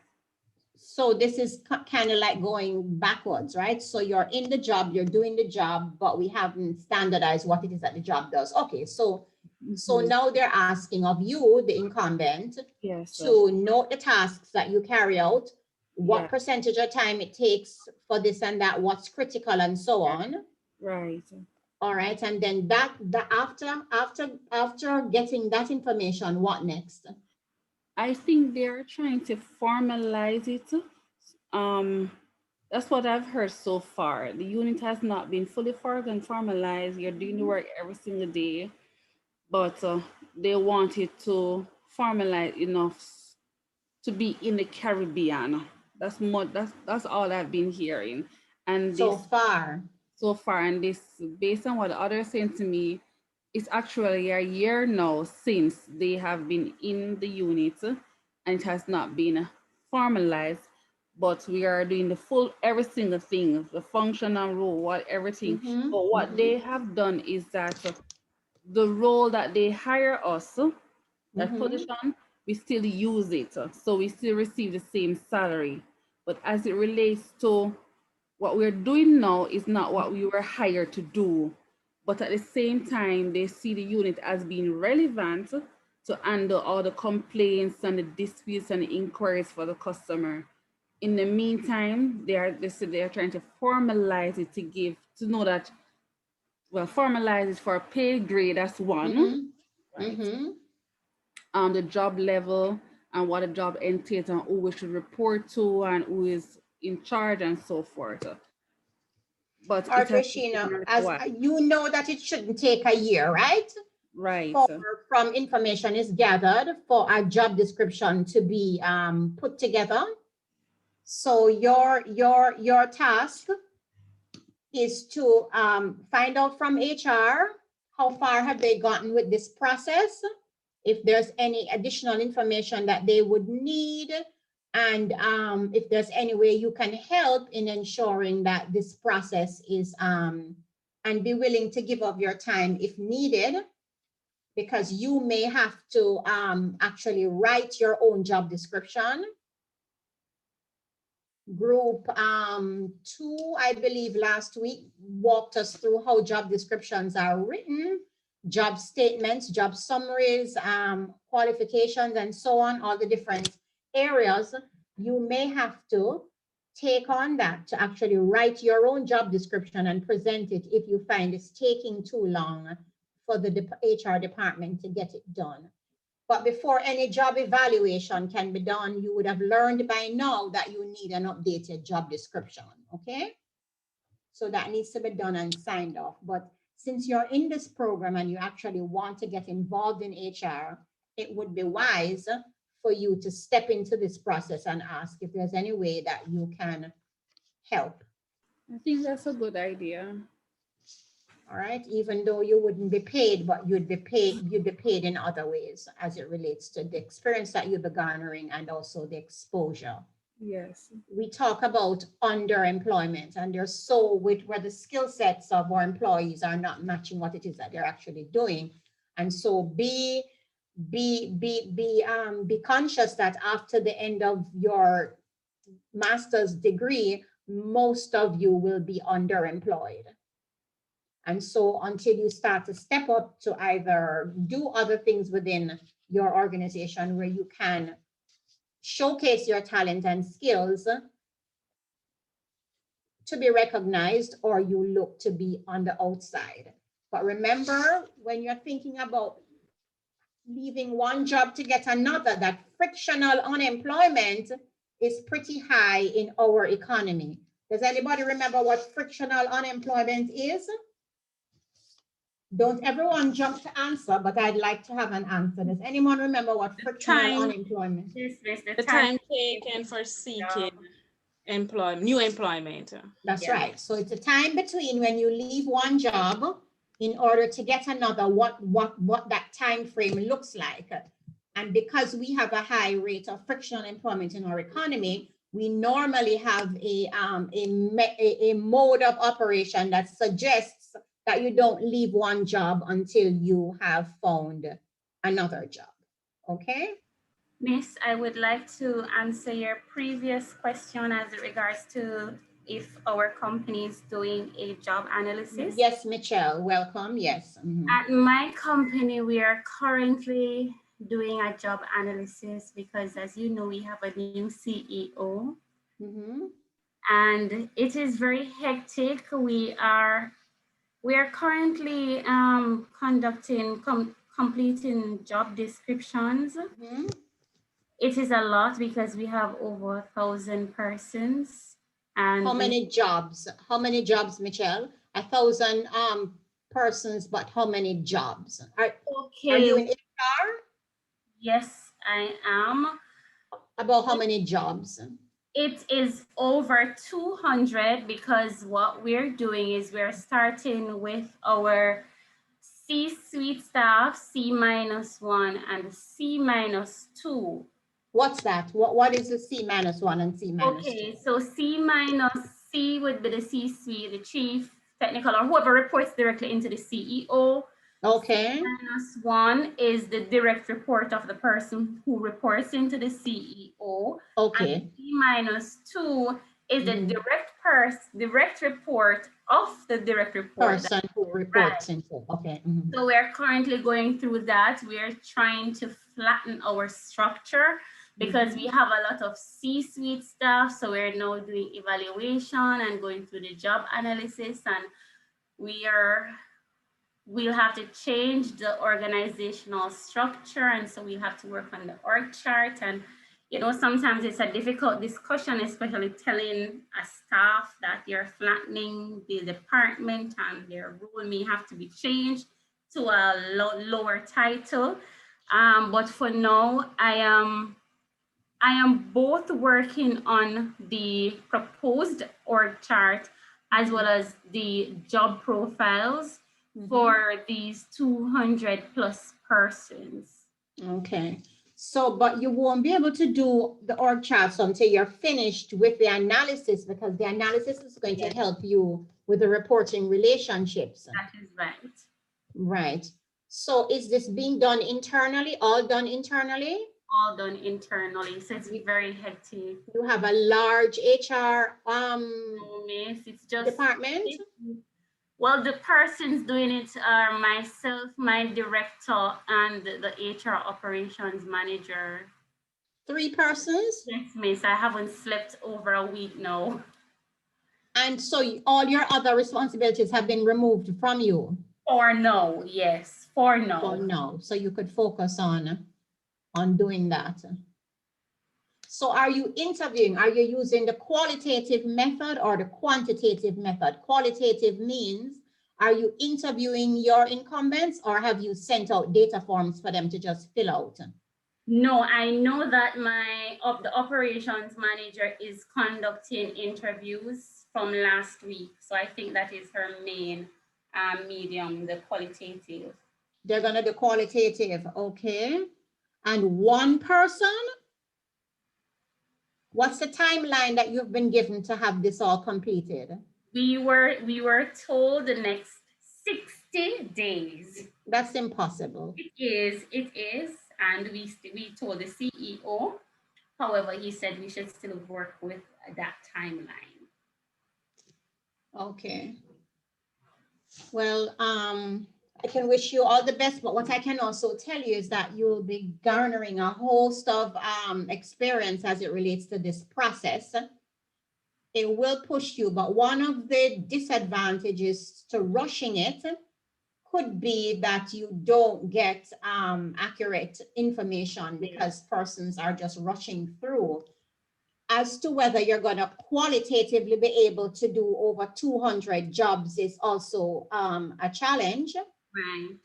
So that may be something that you're going to have to look at within the department as to whether it is that you just send out data forms to some jobs, especially more what would you say, more conventional jobs that don't have specific skills or anything new added to it, You could just send out data forms and have those persons just fill in.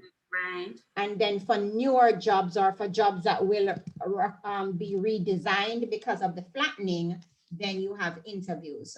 So another part of this whole job analysis process is the different methods, the different ways that we collect information, which will be discussed next week by the group that has that.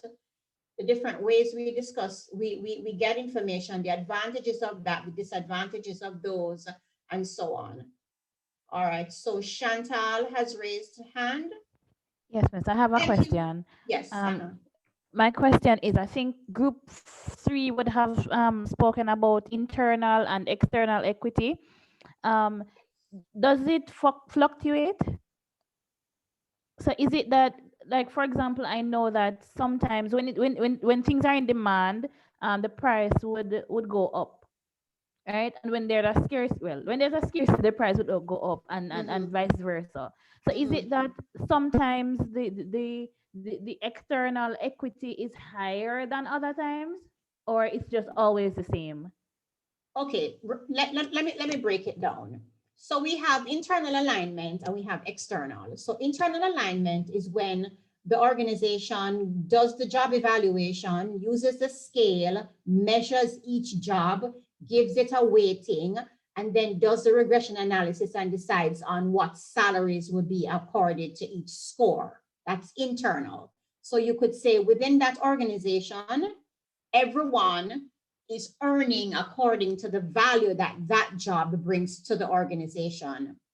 And this is done again through the job evaluation process of measuring the jobs, assigning weights, and then running the regression analysis and getting the salaries. That's internal.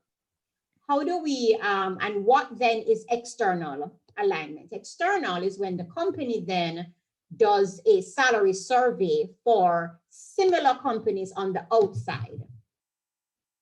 So let us say you're in construction here. You would check on several other construction companies to see what it is that they are paying. So the question that you're asking would be, does the numbers that you get on the outside, is it consistent, or will it depend on where the market is and so on? Right. As with all markets, it will depend on what the market is. So let us give an example. Let us say that you're a hotel now, and you didn't close, but you want to. So maybe next year, when I'm going to say next year, when we have hotels beginning to open up, you go to the market next year, 2022, to do a salary survey. You may find that hotels are able to pay lower because there's a greater supply of workers. So supply and demand may have an impact there, because so many hotels have closed down, so many people have been unemployed, that the moment the hotels start to open back, they actually can offer lower salaries, and they will still attract persons because they would have been unemployed for so long. Now, if I was a hotel and I went to the market next year to get survey numbers, my survey numbers may be lower. The salary rates that I get from the market may be lower than if I had gone 2019 when everything was up and running. Follow? Okay. So the market will always fluctuate, as every market does. But what the company is interested in doing is paying at a rate that is competitive. And one of the reasons you want to be competitive is if you're not going to be able to hold your workers.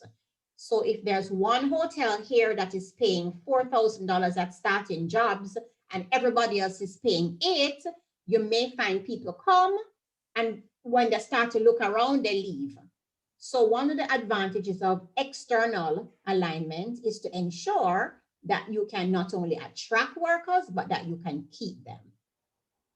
So, so yes, to answer you, depending on what's happening in the economy, market prices of labor can fluctuate.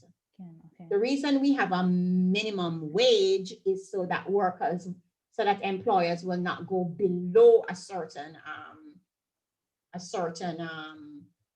number. But as the supply outstrips the demand, then employers will have a field day as it relates to salaries. So yes, you can go out into the market and you can get lower salaries than would have obtained if you had gone at another time. Okay, thank you. All right, so does that help for you to understand internal alignment? And then some of the reasons why we go to market would be to be able to attract our workers and also to keep them. You want to be on par, or at least have an understanding of where you fall within the market. Yeah. All right, so some companies really want to be top payers. There are some companies that a part of their strategy is to be top payers in the market.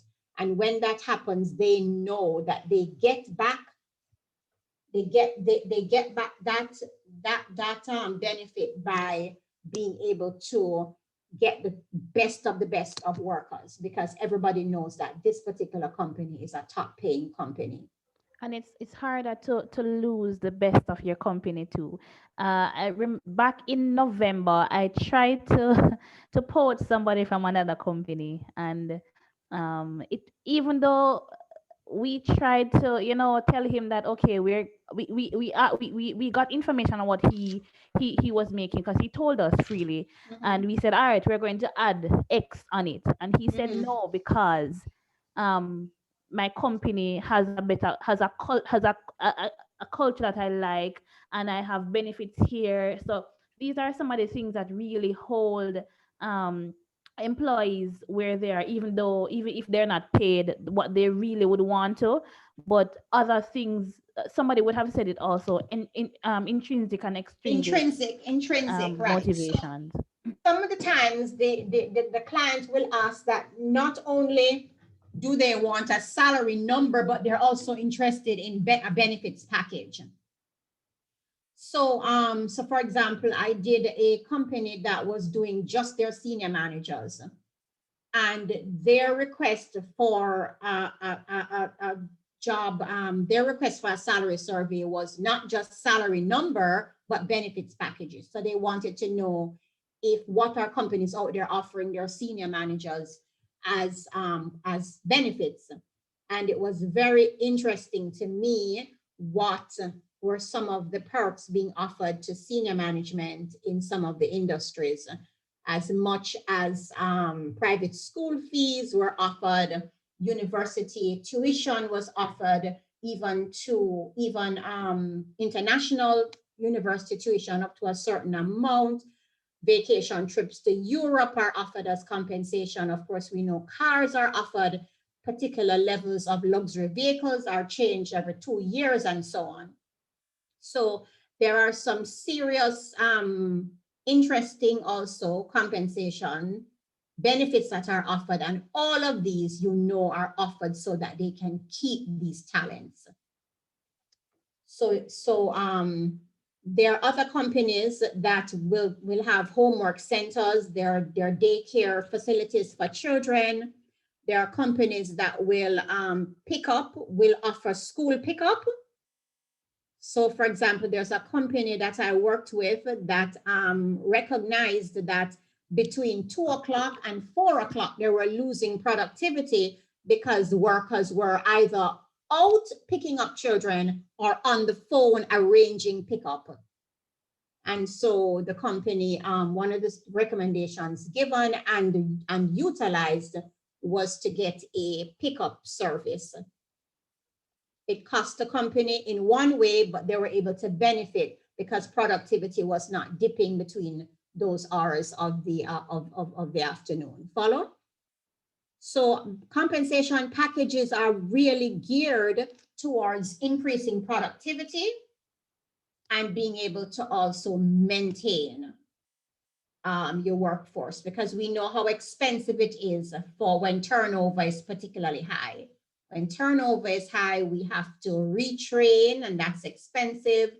You have to re-outfit with uniform. There's a downtime between a new employee and productivity, maximum productivity. And you also lose a lot of valuable intel when you have to keep changing stuff. So we know the value of ensuring that we keep our high producing staff and that we don't have a high turnover rate. All right, we can, any more questions?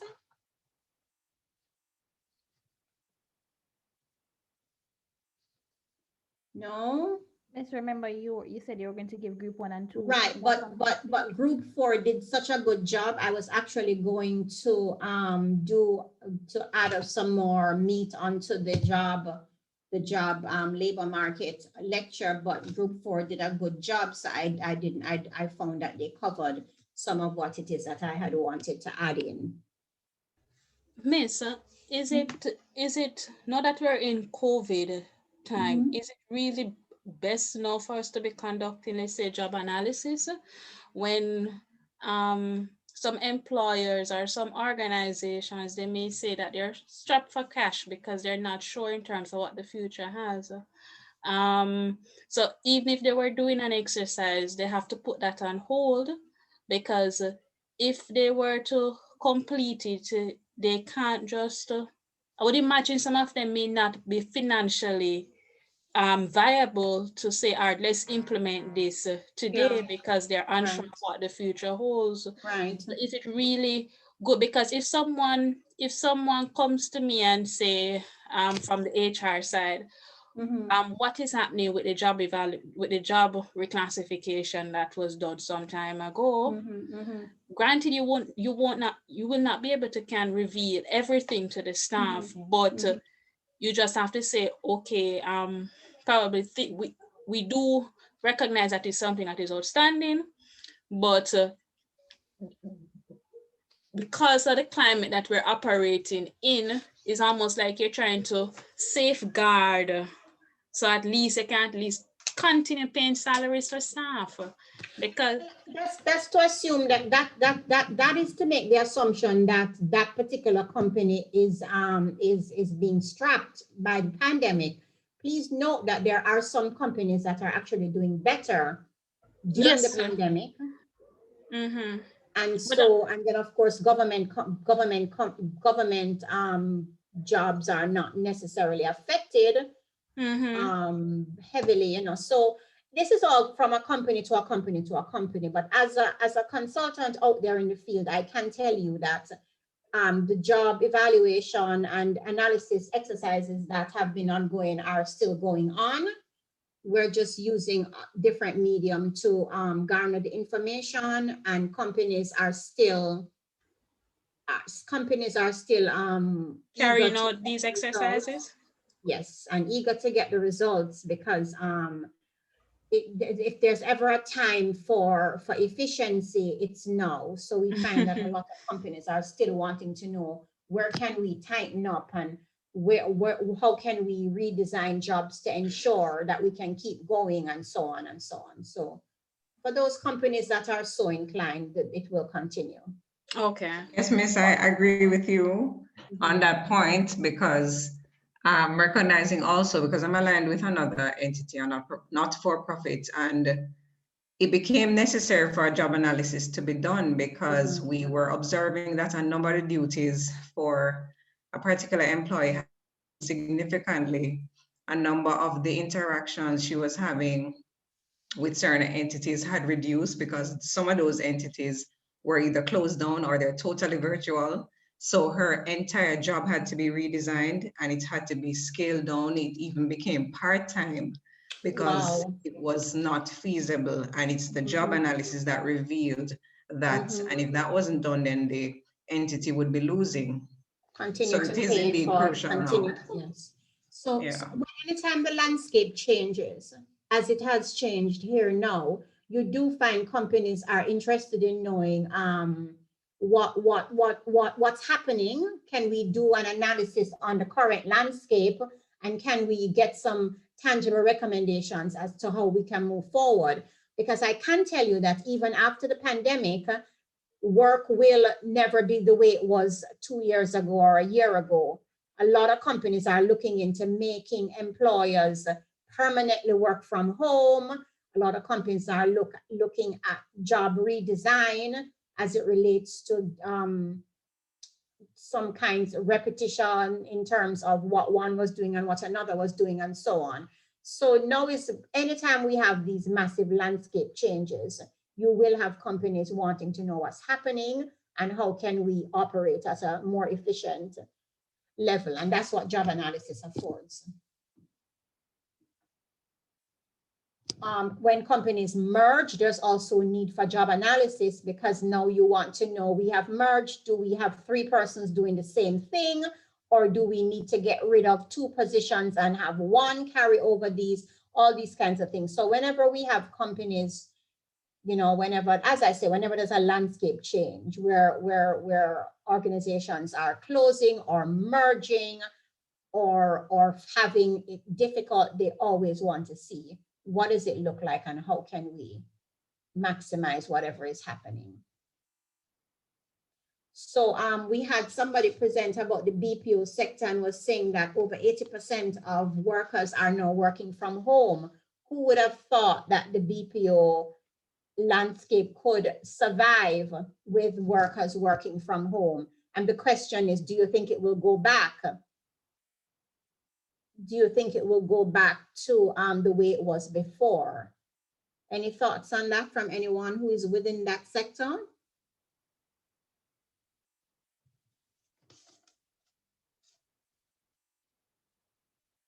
Who are my BPO persons? I'm not within the sector, but I think that BPOs may have a combined method coming out of Corona, where they will seek to maintain a little of both. So they may have persons coming in face to face, and then they may have persons working from home, because I'm thinking, I don't have much knowledge about the industry, but I'm thinking that persons who normally do shifts, because I know the BPO have so you would have persons working late. Now I know that jobs that tend to have shift systems sometimes face expenses such as transportation of workers, as well as you would possibly have some shifts who have a high call out rate. So, you know, like because of whatever challenge, transportation or otherwise, somebody just call out. So there's a greater likelihood of persons missing work on those shifts. So if an organization wants to look, for example, at cutting cost, as in providing transportation for persons, and at the same time, I don't know what you would call it, boosting staff morale or whatever it is, because persons now feel safer working from home. They won't feel, you know, restricted, having been dropped part way and have to make the rest of the journey on their own. The workers will be safer, less persons will call out. So I think, I mean, had I had the opportunity to manage a BPO, I would be looking at a combined method coming out of Corona, and I would see the areas that were most challenging. I would compare maybe what the production rate was during the COVID and use that to inform. Absolutely. Yes, certainly. Rashima, you want to step in on this? Help us? Yes, miss. So I work in the BPO sector. And like Tamika rightly put, they are actually looking into having a mixed method for delivery, both brick and mortar as well as virtual work from home. Because what you find is that there is an opportunity now for persons to be at work on time. Normally, there was an attendance issue. With work from home, it would have corrected persons who are calling out sick sometimes when they aren't sick. There is also an opportunity for persons to spend more time with family and stuff. And so it costs the company less, because it absolutely does. But what my organization does, each employee that is on the work from home, let's call it, who is participating in the work from home, they actually get a stipend that goes towards their electricity as well as their internet bill. But even with paying that stipend, it still is let's say, negligible as opposed to what they would have paid for persons to be in office. Absolutely. So, what about lunch? What about lunch stipend? I know that a lot of the BPAs used to offer lunch. Is there still a stipend for lunch? Well, what normally would happen is that at my organization, we don't provide a lunch stipend. What we do is provide reduced cost in for lunches. So you'll find that persons can get a meal for as minimum as $100. Which does translate to a stipend, you know. Oh, okay. So that really does happen. But what happened is that the persons who are working from home, that would have been calculated in the amount that is given to them to pay towards their electricity as well as to pay for their internet bill. I hope it's equitably calculated. I think so. They also get UPS. What's that thing? The power bank, is it a UPS or USB? I don't remember. I think it's UPS. They also get a UPS source as well as for persons who don't have internet in their area. We provide them with an internet box where they actually can actually work from home. Right. So I realized that since this whole work from home situation, your accounts that are approaching us, they're asking us to operate in that setting. So I don't see us going back to office to full operation. I see we will maybe still maintain not 50-50, but more 70-30, 70% offsite and 30% in office. Wow, that's amazing. And this is just one sector. I know that there are other sectors that are looking at doing that just for everyone, you know, because who would have thought that it would have been so how, and I'm sure that you're able to rate productivity because you have on the spot ways of assessing call to time and ratio and so on. You want to know if they're more productive? Or as productive? Do you have any ideas? I think they are more productive because what happened, the time that will be spent traveling, I can speak for myself as well. The time that will be spent traveling, instead of traveling to and from work, we put that time into work. So you find that persons start working earlier and they end up working later because, of course, the task is there to get done. And they are saying, okay, what the heck, I'm already at home. So you find that persons are more productive. It can lead to burnout, but we have a lot of activities and giveaways and engagement that allows for persons to rest and exercise and so forth. So whilst someone might feel as though they're feeling a little bit burnt out, they know that there is something there for them to relax afterwards. Good stuff. I like that. Thank you for sharing. You're welcome. Anyone else? And for those of you who are not in HR, the reason I openly facilitate these kinds of discussions is that you will have examples when the time comes and you're in a writing session and you can't talk to your classmates. You will have real life examples from some of what would have been shared in these discussion sessions. So please don't think it is that we are just pandering around. We're actually getting real live examples for you to be able to analyze some of what it is that's going on in the lessons. Any other thoughts? I see Horal was saying that is it that job evaluation creates anxiety for staff? Is that what you're saying, Horal?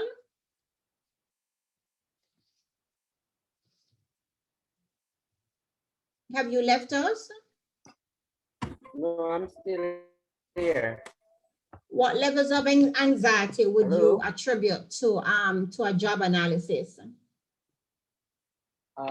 There are times when anxiety may be created with the fact that people believe that with job analysis, there may become position may be eliminated and people might lose their job.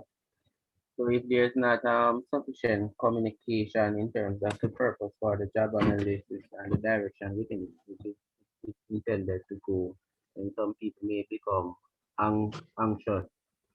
Also within the pandemic, when some companies are going through challenges, and one would think that if the company is going through challenges, they may be trying to identify areas within which they may be able to cut costs, and that may also impact people's life and their position in the organization. So that's the area within which I was considering that some level of anxiety may be created.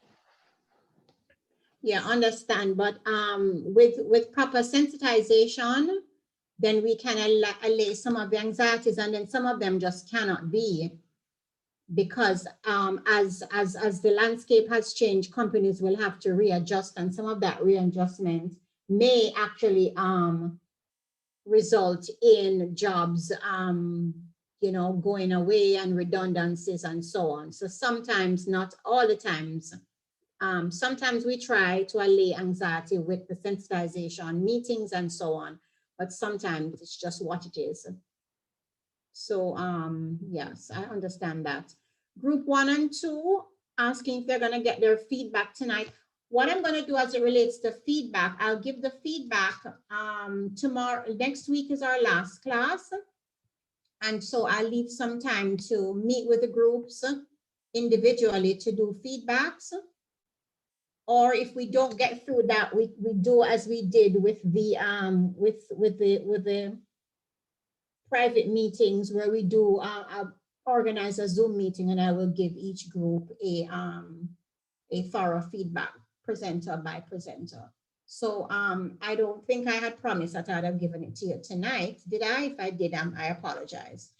The what I normally do is give it on the last day of class. I would meet with each group, just meet with you in a corner, but since that's not possible, I'll find other ways of meeting with you to give you your feedback. But certainly group 1, 2, 3, and 4 will have grades and feedback ready by next class as to whether I'll be able to give it to each group in time, but know that it will be marked and ready. And then group 5 and 6 will get theirs hopefully in the week after. So we're going to have to do individual meetings so we can go through with the groups, okay? Okay, Chantal? All right, I'm assuming that she's saying. Yes. Okay. All right, so if we don't have any more questions or comments, we can wrap up. Group, which group is next to meet with me? Philip, your group? So we'll set a time.